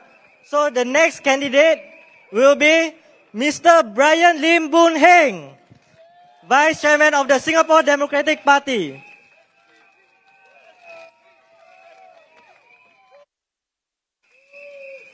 To the, can the people at the back hear me? Good. I'm sorry I have to speak. I'm the only non-English speaking speaker today. So please bear with me for a while, alright? 各位亲爱的Bukit Panjang的选民，国民主党的支持者，大家好！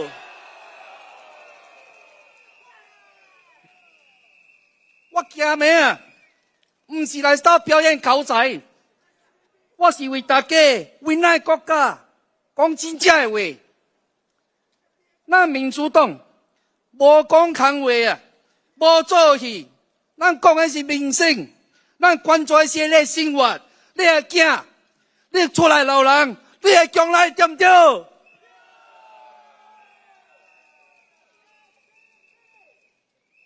但是做咩？王永康先生啊，伊无针对你生活艰苦的代志伫BAP群众大会讲话，伊了时间啊。在外口，咱的民主党的秘书长徐顺传的博士，咱知讲什么无？伊讲徐顺传博士爱解释安怎伊放弃Bukit Batok去Sembawang West竞选。哇，各位，我唔知卫生部部长会选去想去倒落选，看去边选。我要问王永康先生，你家己的党啊，调出主讲的颜金勇先生去帮我讲Marine Parade海的陈思玲先生调去抓主讲，你考虑这几个选区的选民的心情无？有无？无嘛？我要问大家，这是部长应该讲的话，是不是应该讲的话？不是嘛？虽然咱有时做人啊，爱先家己照镜啦，莫问去甲选民无关系的代志，对不对？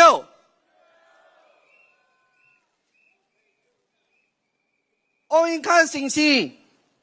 徐顺传博士爱选布拉宾，还是选陈刀沙，无管你这样啦。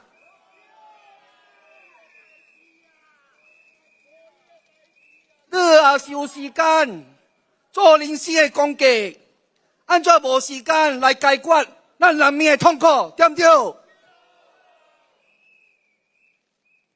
这医疗费啊，点点去，你有讲什么无？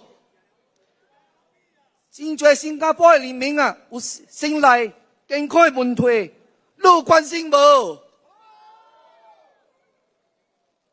乌云康城市，你该去劳工处写一款，看，伊就为着医疗费咧担心的老人，你有时间啊烦恼徐顺川博士伫倒落大选，安怎你家己无时间啊改写？安怎你支持啊？2025年到2028年要去 Malaysia Life 的博会啊！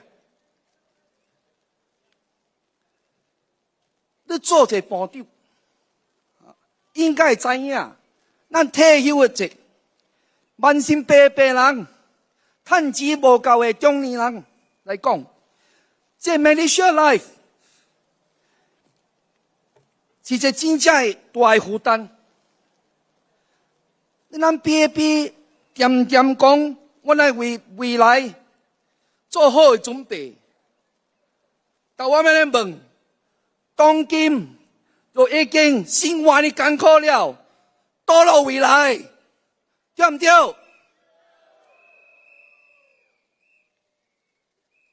一年赚100万的部长啊，花大风车，徛大风厝，你徛政府厝啊？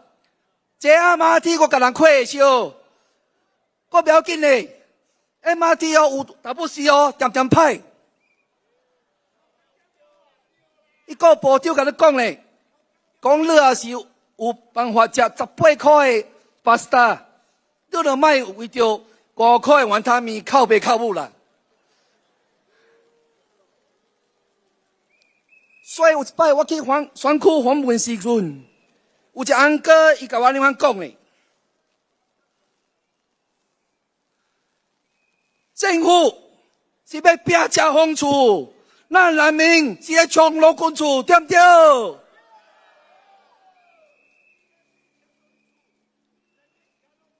你也是无相信，不要紧，你问山姆根嘛委员啦，伊会甲你解释啦。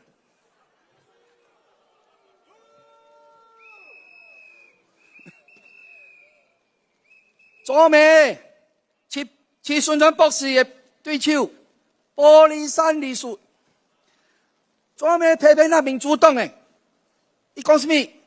伊讲哦，我哋讲减个消费税到5%，但是哦无办法提出办法来保政府这条路。我要感谢玻璃山律师啦，提这问题。因为咱民主党早落之阵，落一替代的经济的政策，我总有这机会来解释咱民主党安怎保这消费税空。第一，新加坡2024年的预算案的营业是64亿，大家知影64亿偌济无？64加8空啊，后尾加8空。咱记住咧 ，BAP 是无办法咯，也这条路哦，传到后一届政府的，所以政府起消费税根本就是假收的，对不对？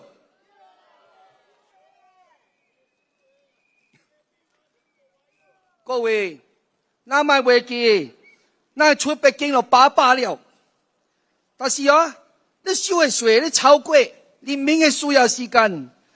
你有必要过提高、提高消费税无？加咧讲有理由无？第二，政府一边甲你抽税，一边人甲你开税，伊甘愿开57200块买26顶卡拉车。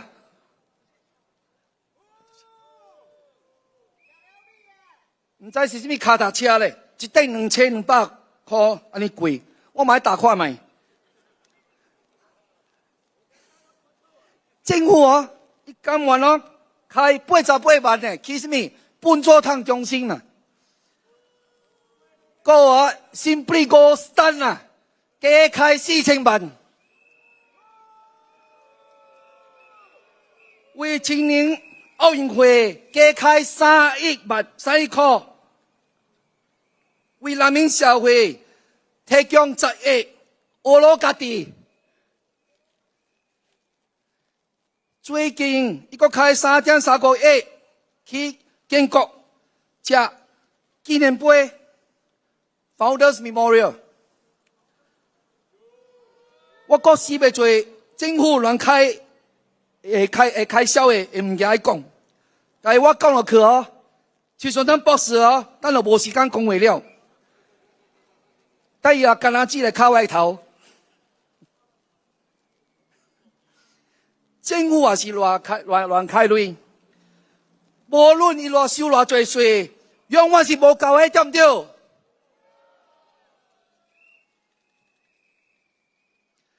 所以，你就应该送咱民主党10个候选人去国会，监督 BAP 卖伫国会四散开类，对唔对？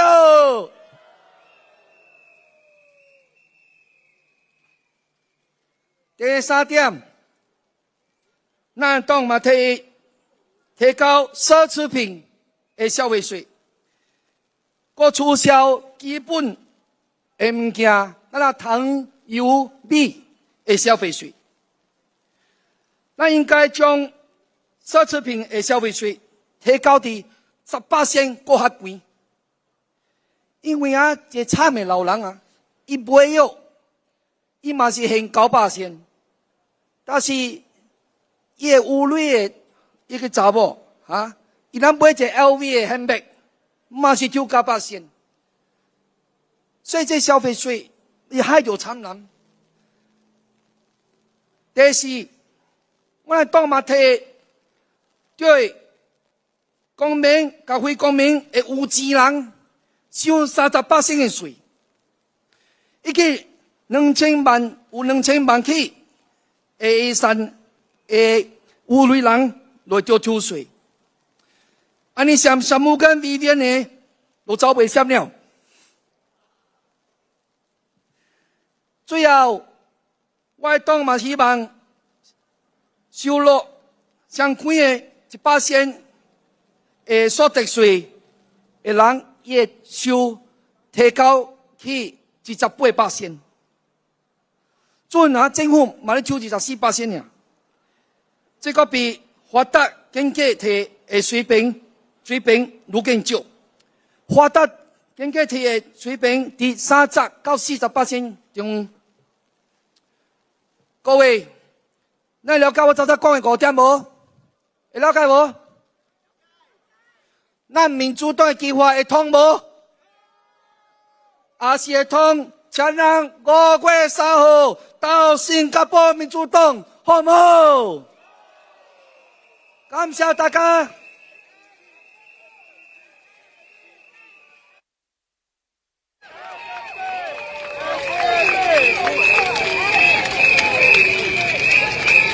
Thank you, Brian, for that cool speech.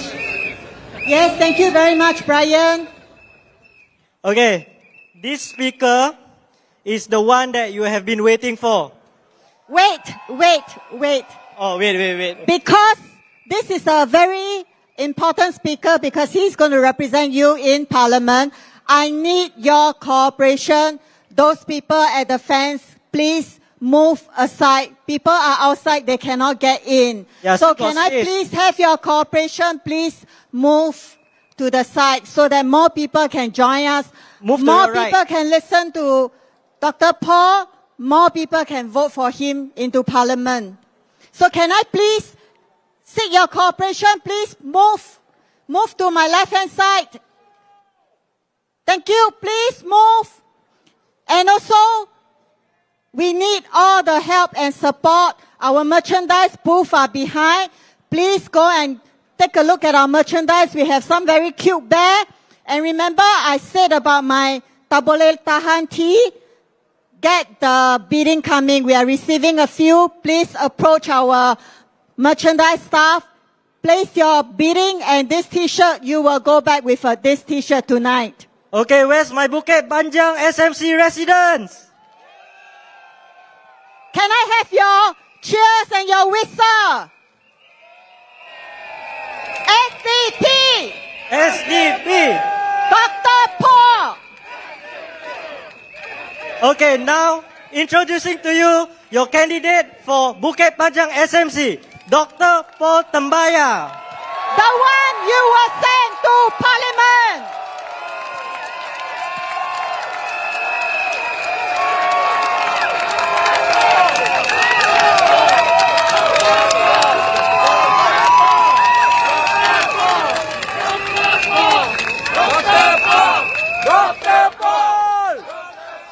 Dear residents of Bukit Panjang, thank you so much for coming here on this rainy evening. It's a real joy to be here. After the last 5 years from the days of COVID, so many of you have opened up your homes and your hearts to us. 15,576 of you voted for the Singapore Democratic Party in GE2020. We were just that close.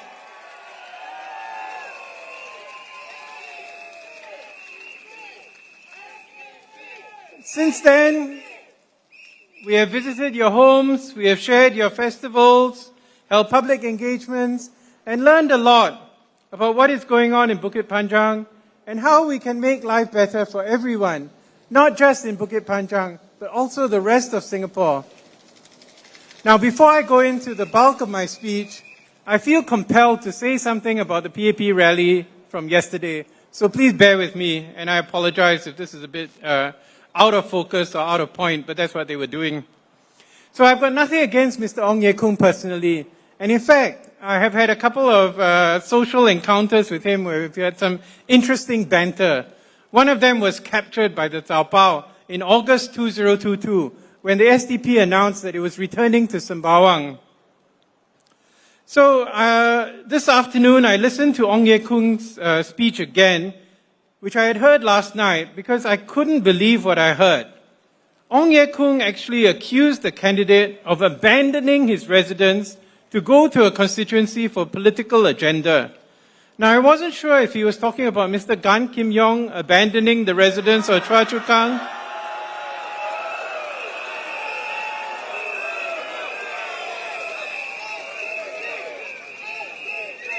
or my classmate, Dr. Tan Si Leng, abandoning Marine Parade.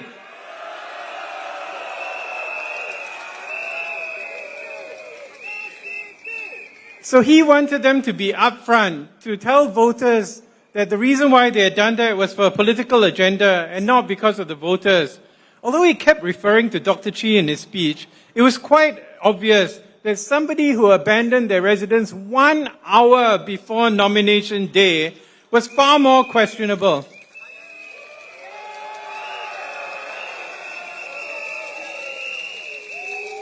Now, I do not know the internal dynamics of the PAP, but that seems to be not very nice. He also doubled down on the view that Sembawang West residents should not have more green spaces. Now, this is another puzzling idea first advanced by Ms. Poli San in response to a suggestion from residents themselves that more green spaces be made available in Sembawang West, perhaps as part of the urban renewal process for older HDB blocks. I guess that when his colleagues live in huge, palatial, good-class bungalows with gardens so large that you cannot see the house from the gate,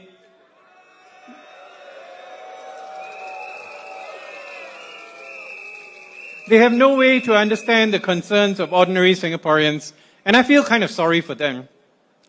He also suggested that it might be difficult for him to work with Dr. Chi if he wins Sembawang West. Well, if Dr. Chi wins Sembawang West and the SDP GRC team led by Brian Lim wins Sembawang GRC, then Mr. Ong will be back at Keppel. And I'm sure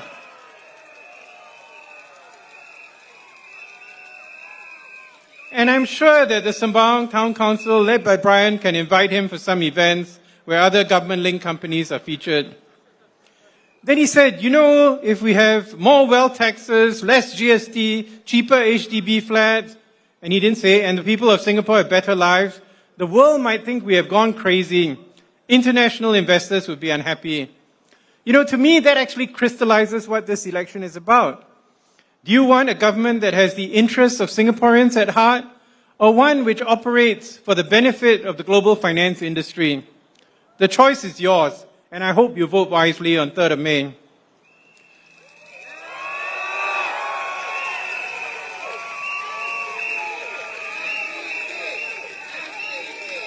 Okay, enough about Sembawang.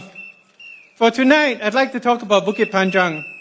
Now, as you know, this is an older estate, and many improvements have been made over the years by various government agencies, including a new polyclinic, the downtown line, the KJE Senja flyover, the new CMPB, numerous covered walkways, upgraded playgrounds, etc. These have all been funded by taxpayers. That includes you and I. And carried out by Singapore government agencies. Singapore government agencies have a well-deserved reputation in the region for being professional and efficient. They also have a reputation for being apolitical and not easily influenced by political influences. As such, there's no need to worry about the projects planned for Bukit Panjang or Sembawang Town or Marsiling UT for that matter. They will all be carried out professionally regardless of who is elected on May 3rd. Now, you know, the way the PAP MPs claim credit for the hard work of government agencies sounds a little like what is known as the rooster syndrome. I think you've heard this before. It's a story about a rooster who claims that the sun rises every day because he crows. He points to the evidence. Look, I crow and the sun rises and the people are blessed. Now, the Singapore government and civil service are amongst the world's most efficient, and they will continue to be so regardless of how many percent the PAP secures in the coming GE. If you don't believe me, ask the residents of Sengkang, Aljunied, or Aokang. All of them still have the world's cleanest water.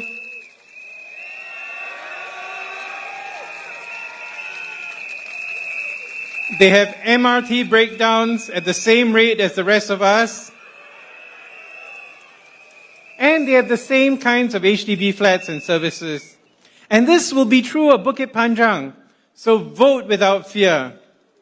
In fact, some have argued that residents in opposition wards get 2 for the price of 1. As usually, the PAP loser is appointed the grassroots advisor, and they try very hard to provide more services than the elected MP. I'm not so sure that's a good strategy, but the bottom line is you should not be negatively affected by whoever when you vote for the SDP next Saturday.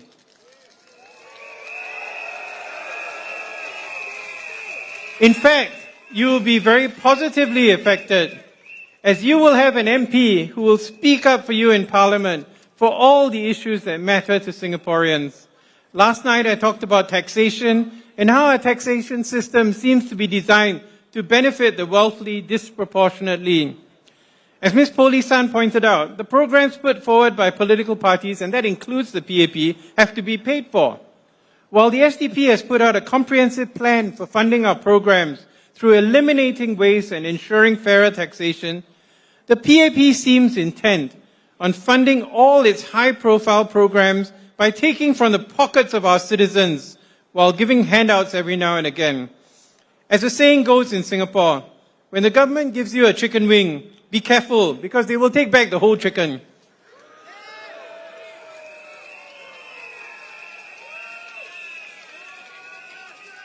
The second pillar of our SDP manifesto is healthcare for all. That's the H, TH. This is something very dear to my heart, and is indeed the reason why I got into politics in the first place. Now, first, let me state up front, I'm not being critical of our public healthcare system. I've said many times, we have some of the world's best doctors, nurses, and allied health professionals. We also have good healthcare administrators. But the problem is the political environment under which they operate. Health economists generally believe you can only have 2 of excellence, efficiency, and equity. In Singaporean terms, cheaper, better, or faster. You can be cheaper and better, but not faster. Or cheaper and faster, but not better. So in the UK, for example, it's cheap and good, but it's not fast. In the US healthcare system, it's good and fast, but it's not cheap. In Singapore, we're facing huge challenges.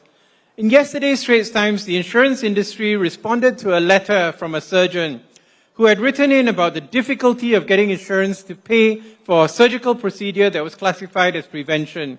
The letter drew a positive response from the Ministry of Health, but the industry threw a cautionary note and said doctors should report insurance companies who are behaving badly to insurance companies. This is what they call in Singapore own self check own self. The bottom line is that healthcare policy needs to focus primarily on getting people well. The SDP healthcare plan involves small co-payments which are capped and operates on the basis that no one chooses to get cancer or a heart attack. There are few people who may ask for treatments which give them a quality of life which they think they deserve, but the insurance companies feel they are not entitled to. But the SDP healthcare plan is fully financially sound as it operates within the current healthcare financing budget. By eliminating huge administrative and development costs, the savings are passed down to you and I, and the barriers between private and public healthcare are broken down. It's not impossible. It's happened with the CHAS and PG system for dental care. You know, when the waiting time for dental appointments was really, really long, now it's a lot better. But it could definitely be included to medical care as well. Some baby steps are taken with Healthy SG, but what we need is a bold new initiative. And that's what the SDP's healthcare insurance plan is all about. I've talked about this in numerous videos, and I'd be happy to debate the PAP anytime in this campaign or after.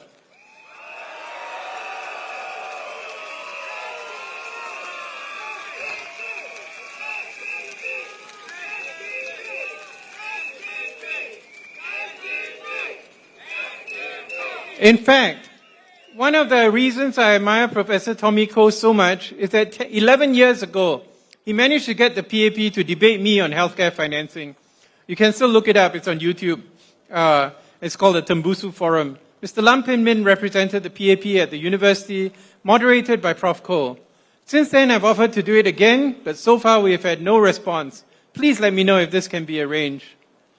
The bottom line is that Bukit Panjang is an aging town. There are many things that need to be improved. The LRT renewal needs to be done. There's areas of cleanliness that need to be improved. But more than that, as a country, we need to take stock of where we are after 60 years of PAP rule. And the time has come to vote for change. To vote to make your lives better, the lives of your families better, and to vote for a Singapore where everyone can thrive.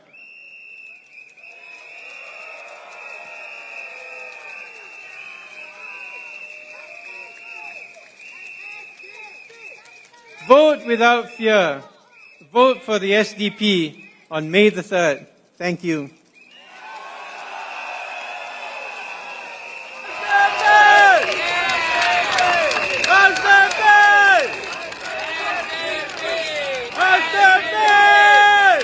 Dr. Paul.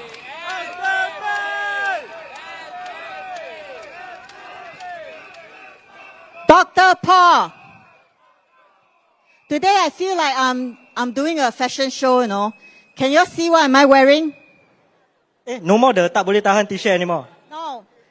Dr. Chi for Bukit Batok. Dr. Chi for Bukit Batok. What happened to Bukit Batok? Gone. What happened to Bukit Batok? But you know what? Yes, correct. But Dr. Chin never give up. Like I say, they can cut anywhere they want. They cut here, they cut there, but they will never cut away SDP spirits. They will never cut away Dr. Chi. My t-shirt is a collector's item again. So please, support us. Go to the merchandise booth. Tell my fellow volunteers how much you will want to bid for this t-shirt. I am willing to give it up because there's no more Bukit Batok. You can actually buy and give to Mr. Ong. Okay, this is the candidate you have been waiting for also. Where's my residents of Sembawang? Where's SMC?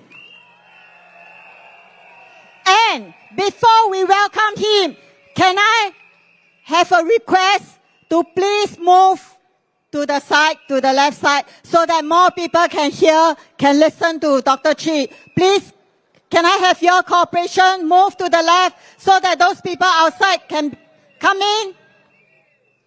For the last speech, I need you guys to be full of energy. Dr. Chi, let me formally introduce you, the man who I said is the most deserving man in Singapore to be in Parliament. The PAP has called him a liar, a cheat, a psychopath, but he is still standing tall today. Yes. Dr. Chi.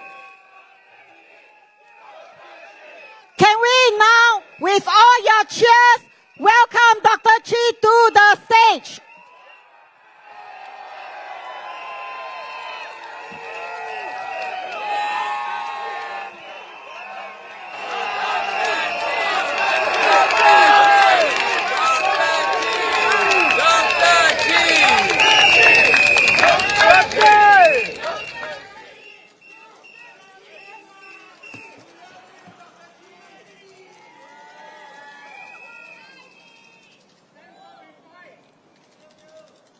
Thank you, everybody.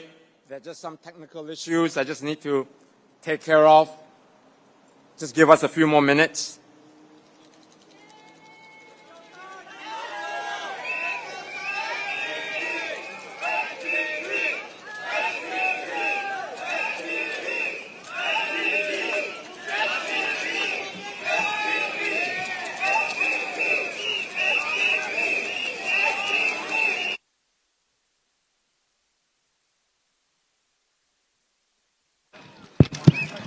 SDP, Dr. Chi.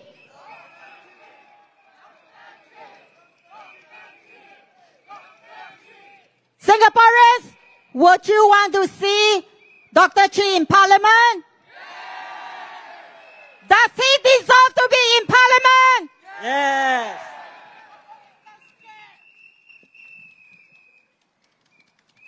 When you go to the poll this Saturday on 3rd of May, please, Sembawang West resident, please vote for Dr. Chi.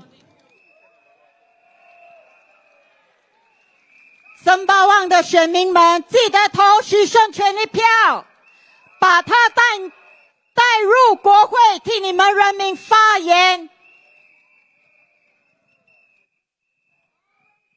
And while we are waiting, we have merchandise right behind. Please go and support. Buy a book or two. Dr. Chi books are also for sale. And later he will be signing autograph around here. So please go and support. And we also need volunteers for polling agent, counting agent, and also our ground ops. Please go to the merchandise, sign up as a volunteer, help bring our candidates to Parliament. And tomorrow, SDP rally will be at Evergreen Primary School. We hope to see you there tomorrow.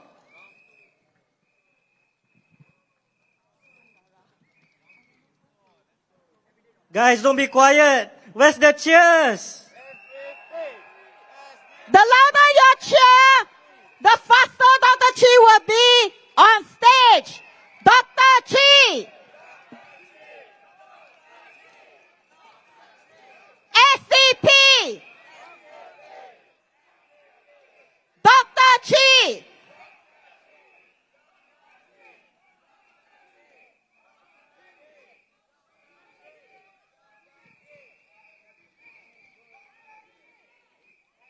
Ready? SDP. Dr. Chi. SDP. And I seek your cooperation again.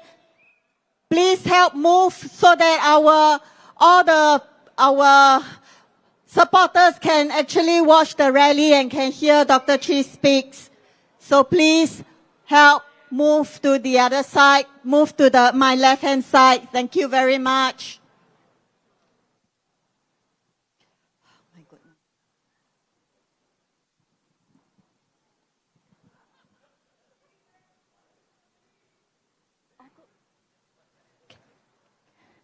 Okay, now, ladies and gentlemen, the man you are waiting for.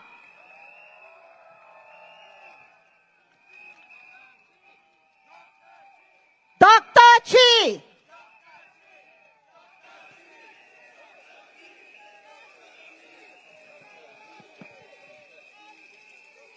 Thank you. Thank you, my friends. Thank you, my fellow Singaporeans, for turning out in such great numbers.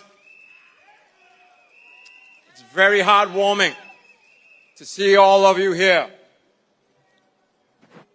Mr. Ong Ye Kung, Ms. Poli San, I don't want to talk about them anymore. Because I want to talk about something altogether more important to you, to your family.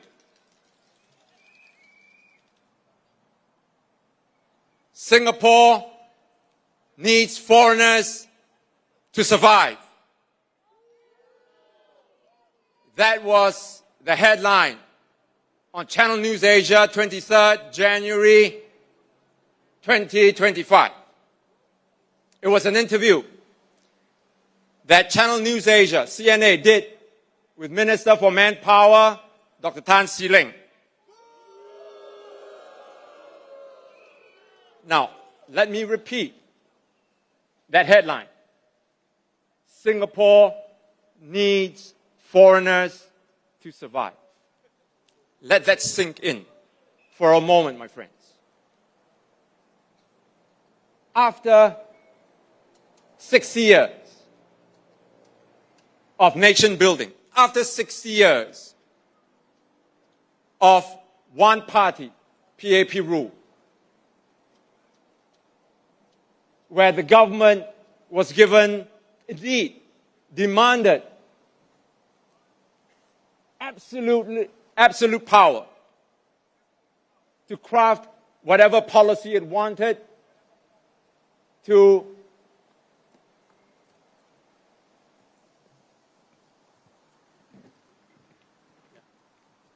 design whatever system that it desired, whether it was in education, whether it was in our economy, whether it was on population growth. After 60 years, we are now told that without foreigners, our country cannot survive. How did we come to this? If foreigners are here to bring on the icing on the cake, that would have been different.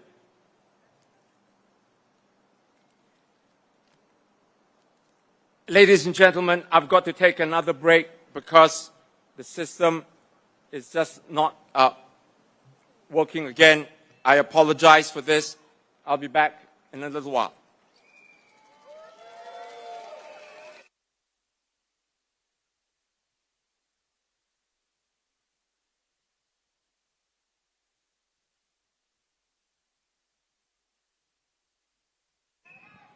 Commercial break. So what will happen? Advertisement. Advertisement, of course. Come on, Bukit Batok. Dr. Chi t-shirt. Bukit Batok, this t-shirt. One and only. One and only. Dr. Chi was supposed to be the member of parliament in Bukit Batok. But look what happened. Look what happened. Gerrymandering. And they have the trick to tell us, or to tell Dr. Chi, he has to answer to the Bukit Batok residents. So what about all those who never answer to their residents, including Ng Chi Meng? Polisan? Who else come? Name me. What is the son of Pongo? Become son of Amokyo. Right? Correct, yep. So, all this gerrymandering is done by them. And Dr. Chi or the SDP, they are only given 1 month. 1 month to walk the ground. But we have never complained. Whatever they throw at us, we will still take it and we still fight. Because we believe we are doing all this for you, for our fellow Singaporeans, because we want you to thrive, not just survive. That's right, Jesslyn. We want all of you to thrive, but just not. Okay, so are we ready? Come on, don't be quiet lah. Are we ready? SDP.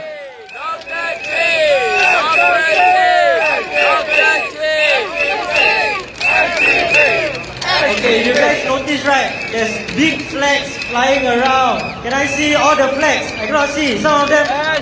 Yes, wave your flag and let me hear your whistle.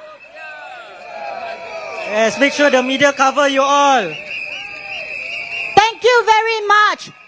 SDP don't give you chicken rice. SDP don't provide bus for you to go back. Okay. But you all came despite not having chicken rice, despite not having buses to send you all here. Despite not having $1 eggs. Correct. And on behalf of my party, on behalf of my 11 candidates, we thank you very much. Thank you. Thank you. Thank you for being here with us. Just asking, how many of you already redeemed your $1 eggs? Nobody redeem, I like that. They got backbone. Don't be bought over by $1 because today they take $1 from you. What will happen?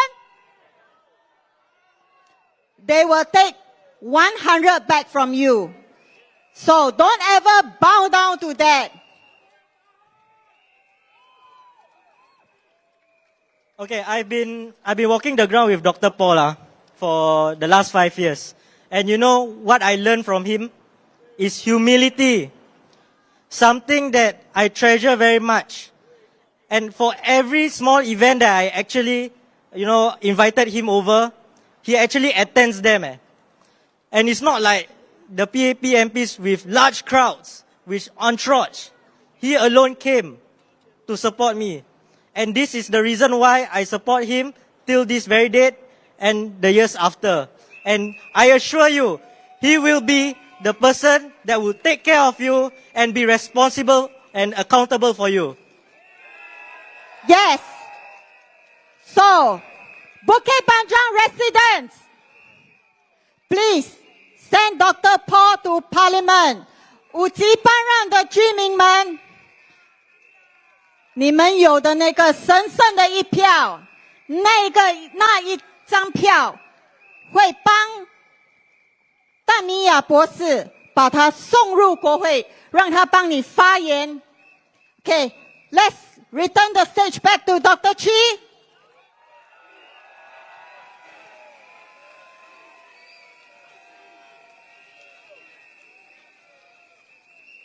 Thank you, everyone. Again, my apologies for the technical breakdown. Let me continue.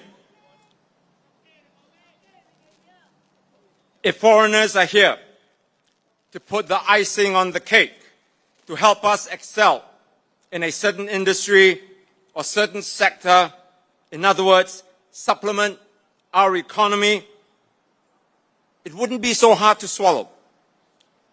But after all that we have sacrificed, after all our obedience and doing as we were told over the decades, now find that we don't have the ability, the smarts, the drive to take our own country forward, and that we need foreigners so that our country will not die, that's very hard to take.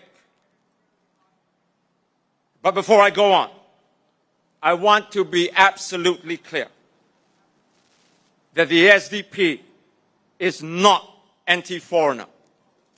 I want to add that as Singaporeans, we do not demonize our guests. We do not dehumanize them. We are better than that because we are Singaporeans. We will treat every individual in Singapore, citizen or not, with respect, with kindness, and with dignity. It is not the foreigner whom we are fighting against. It is the irrational, the irresponsible immigration policy of the PAP that we are questioning.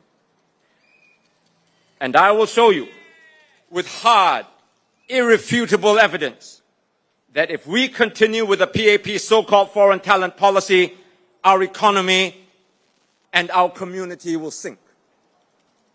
And when that happens, foreigners will not even have a place to come to make your money.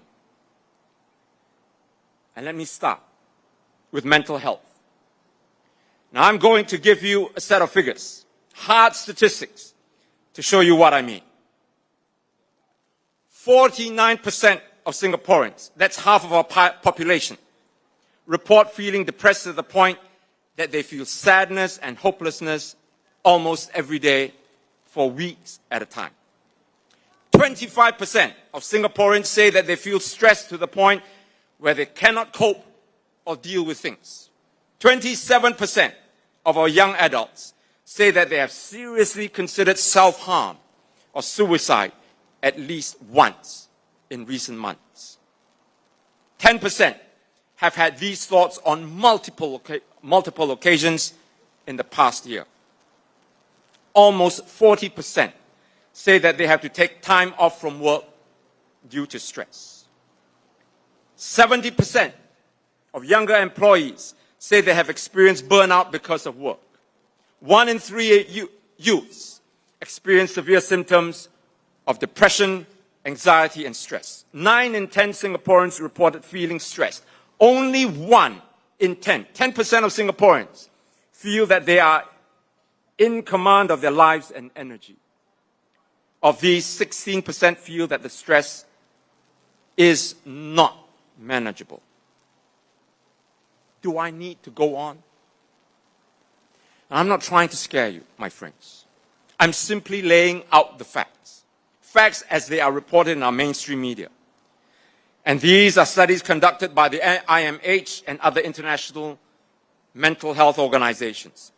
Check it out for yourselves. The World Mental Health Report in 2023 found that Singaporeans indicated that mental health is the biggest health problem in the country. Bigger than cancer, bigger than diabetes. Straits Times described youth mental health as a, quote, crisis. And the Business Times reported that stress among Singaporean workers is at an epidemic level. However you look at it, ladies and gentlemen, we have a serious problem on our hands. In economic terms, a Duke NUS IMH joint study calculated that we, and I quote, could be losing close to $16 billion a year, or around 2.9% of GDP, because of mental health issues, unquote. 2 factors cause the crisis. One is the cost of living. Channel News Asia reported in 2022 that the cost of living is the main source of our mental health struggles. I talked about the cost of living yesterday at the rally at Choa Chu Kang. The other factor is overpopulation, overcrowding. The National Institute of Mental Health in the United States says that, quote, global increases in population and housing density have exacerbated overcrowding in cities, which has been associated with feelings of negative emotional arousal and a higher risk of mental health disorders. So, just how crowded is Singapore? We are the third most densely populated country in the world. We have just surpassed the 6 million mark, a record that is unprecedented in our history. That growth is fueled by the increase in foreigners. 43% of our population is made up of foreigners. We have the fifth highest proportion of foreign labor in the world, after UAE, United Arab Emirates, Qatar, Kuwait, Bahrain, and Oman, which I don't have to tell you are all oil-producing countries.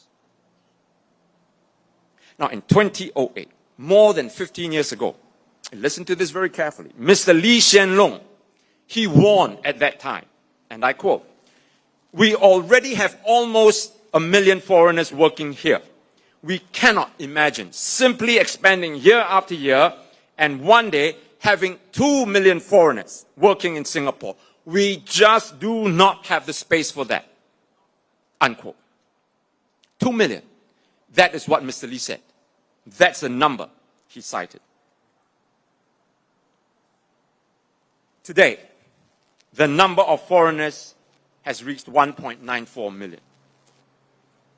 In a space of slightly more than 15 years, our number of foreigners here in this country has doubled. Where is the space for this? What happened in between? Did Mr. Lee change his mind? That we just don't have the space for 2 million foreigners? But his wife is even more gung-ho. Madam Ho Ching said this island can accommodate up to 8 to 10 million people. She said, and I quote, on her Facebook, "So with good city planning, not to mention land reclamation for a 3D city, we can accommodate up to 8 to 10 million people," unquote. Where does she live? Where do we live? Now, Madam Ho is not exactly a nobody in politics. She is a senior member of the PAP, and we all know that she is the wife of the former PM and one of the world's most powerful women. Already, our mental health crisis is so bad with 6 million people, and Madam Ho is thinking of increasing it to 10 million.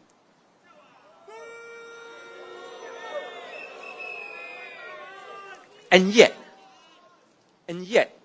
no one in the government refuted a statement and said loudly and clear that we cannot and will not have 10 million people in Singapore. If you remember, in 2020, when I had a televised debate with Dr. Vivian Balakrishnan, he chewed me out.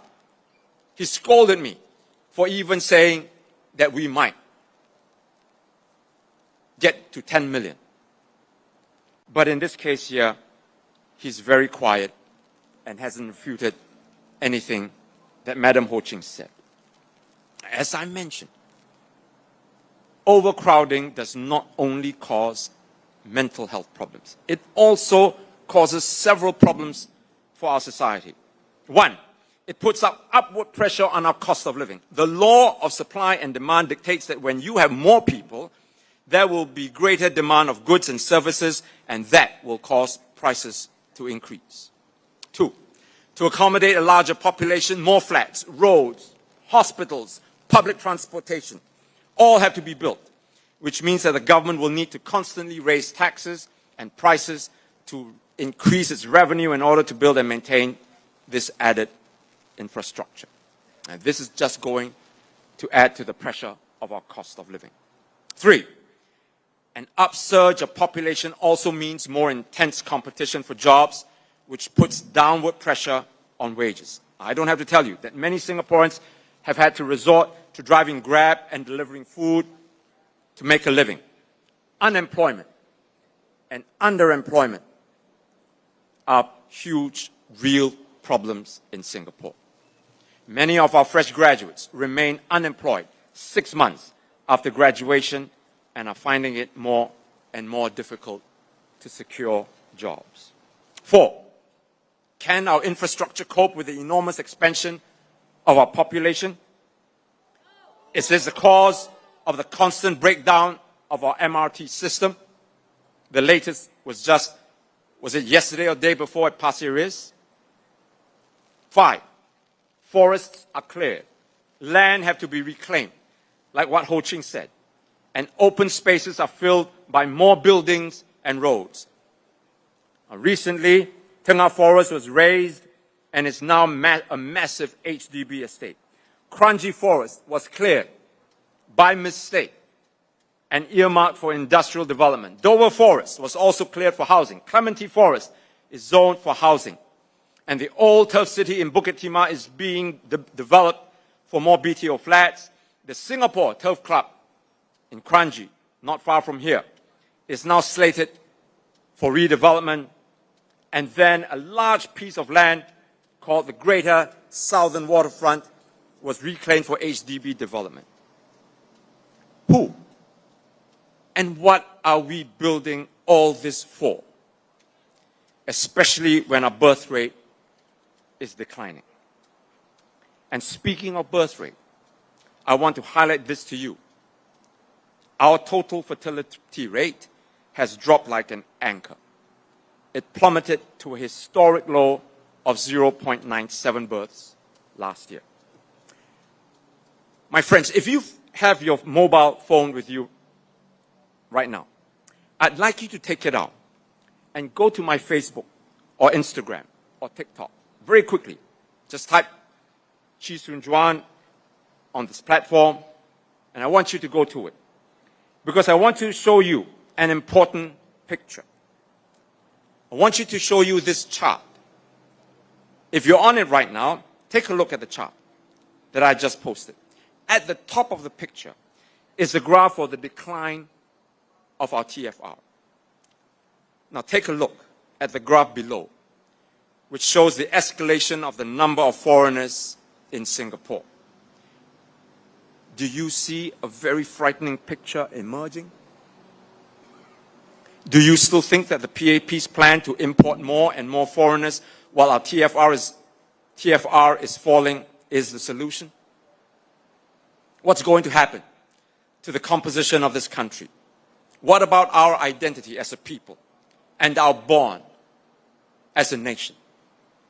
Now, in case you think I'm being a drama queen, I want you to listen to what our founding minister said. Mr. Goh Keng Swee, who many remember as being the architect of our economy, he warned, and I quote, "At what point do we stop importing foreigners? Because of our limited land area, it will produce overcrowding to increasingly uncomfortable limits," unquote. Remember, he said this in 1972 when our population was only 2 million at that time. Another one of the first generation ministers, Mr. Hon Swee Sen, also warned of the dangers of foreign labor. He said, "It is plainly undesirable on political and social grounds that we should have to depend on a large foreign workforce." Do the younger ministers know what they are doing? Do they even care? If I have not said it, I will say it now. We have an existential problem in our country. And if we continue to allow the PAP to bring in more and more foreigners, our problems of mental health, cost of living, overcrowding, environmental degradation, and overall quality of life are all going to worsen. Even our new citizens, you're not going to be spared because you're here with us on this island now. This is why we must press Mr. Lawrence Wong to tell us in this GE, before we vote next Saturday, what population size does he think is optimal for Singapore? He cannot just give us motherhood statements, like we must welcome foreigners, but we will carefully manage the inflow. No. This is a straw man argument. No one is saying that we want to close our doors. The SDP is certainly not saying that we want zero immigration. What we are saying is that the sheer volume that we're letting in foreigners is hurting this country, and it is unsustainable. SDP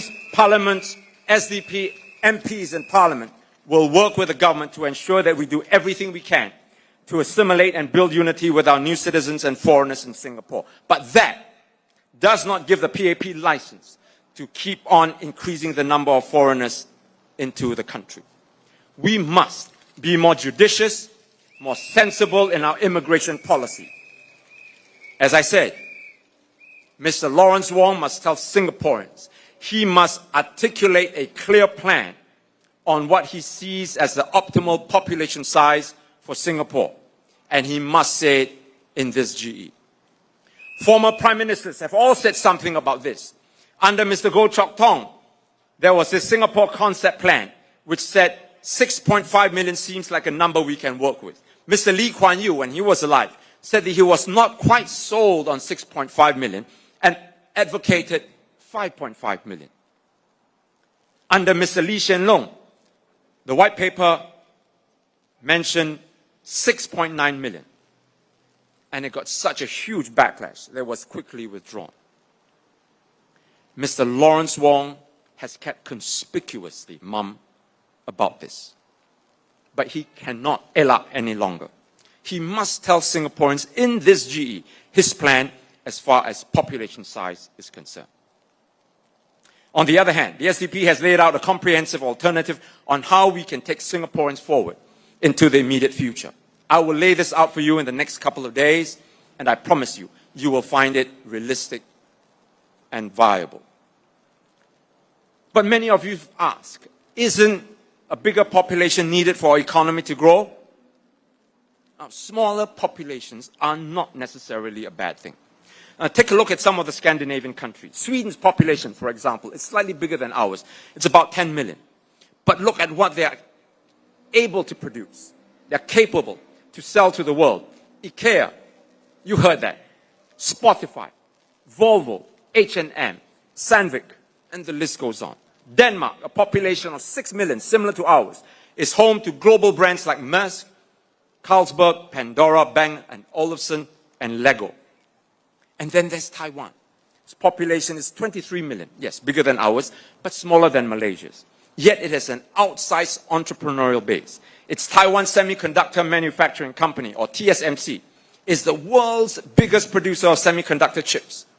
It is the 12th biggest company in the world by market capitalization. It gave the world bubble tea, Din Tai Fung, Acer, Evergreen, so on. And it has produced 4 Nobel Prize laureates. And speaking of Nobel laureates, Norway has a population of 5.5 million, but has produced 14 prize winners. Finland, also a population of about 5 million, 5 Nobel laureates. Even Luxembourg, a country of only 650,000, about 1/10 of ours, has produced 2 laureates. Is it any surprise that these countries are all more innovative than us and all have labor productivity higher than ours? In sports, New Zealand has a population half the size of ours, and yet their rugby team, the All Blacks, is world conquering. Iceland, with a population of only 400,000, made it to the World Cup finals, mind you, in 2018. And I think they beat England too, right? 400,000 population. Uruguay, population half of Singapore's, is ranked 11th in the world. And here we are, struggling in Southeast Asian football. If you have not guessed by now, my friends, it's not the size of the population, it's the quality. Here in Singapore, we have the potential, we have the talent, we have the energy to do big things. The only thing that's stopping us is the PAP squatting on top of all that happens on this island and hoarding front and center of everything we do. For now, I hope you will absorb everything I said in this rally. I know it is a lot to take in, but I implore you, I beseech you to listen to it carefully and really think about our future, our children's future, our nation's future. We don't have to cheer and shout,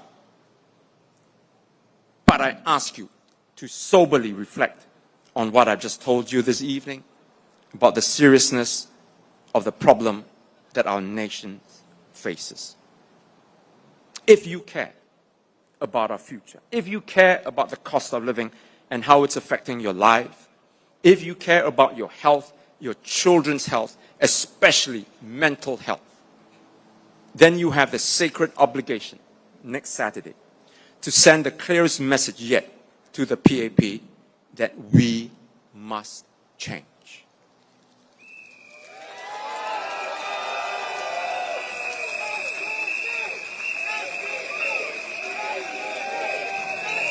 Don't just walk into the polling booth, my friends. Tell everybody you know. As I said, I've given you facts. I've used logic to persuade you. If you see it, you will realize the enormous problem that our country faces. And yet, with all the problems that I mentioned about mental health, our Minister for Health, Mr. Ong Ye Kung, continues to try to berate me on my leaving Bukit Batok and going to Sembawang West. I will have a lot more to say about this at tomorrow's rally at Sembawang West, and I will address what he has said and what Ms. Poli's son has said too. For now, let me take the last few minutes to talk a little bit about my colleague and friend, Professor Paul Tambaya. He has been a very able chairman of the SDP, and one could not have asked for a better colleague to serve with. Our party is very fortunate to have him as a candidate for Bukit Panjang. Now, I don't have to go on, because nothing I say will do justice to his contribution to the SDP and to the cause of the opposition. Let me just invite him back up on stage to give the closing remarks at this rally. But before I do, you must vote for Paul Tambaya, vote for SDP, and he will make Bukit Panjang so proud. Thank you all, and have a good night.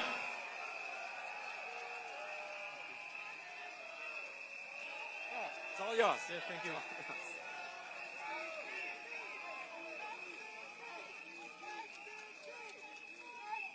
Dear residents of Bukit Panjang, thank you all for your support. But what we need is those people who are not here.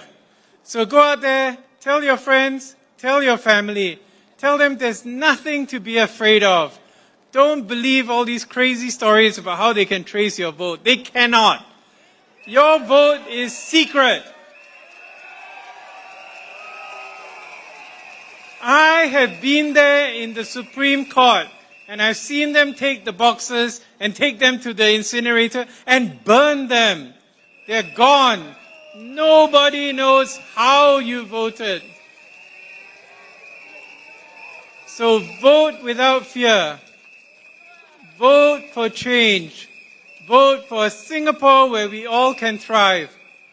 Vote for the SDP.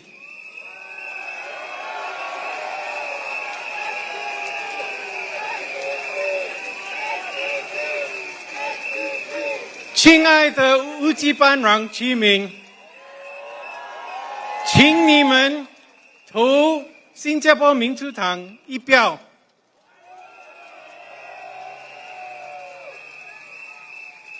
Warga Bukit Panjang, undilah Parti Demokratik Singapura.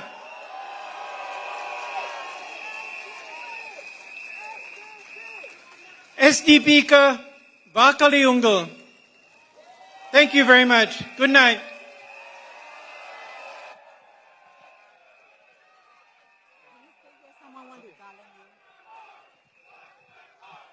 Dr. Paul, Dr. Chi, Dr. Paul, do you want to see them in Parliament?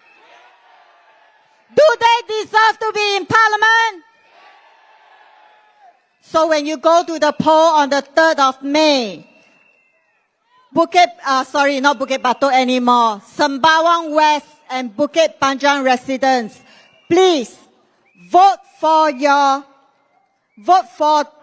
Dr. Chi and Dr. Paul to be in Parliament, to be your voice in Parliament. Before we end the night, we will have to make some announcement. There's no free bus to bring you back. Please go back. Think about what our candidates has presented to you. Think through it. And when you go to the poll on the 3rd, please vote for SDP. And for those, don't leave first. The merchandise store is behind. Please support SDP. Please buy Dr. Chi books and buy our merchandise. And we have a supporter right in front. I can't see you because the lights are very glaring.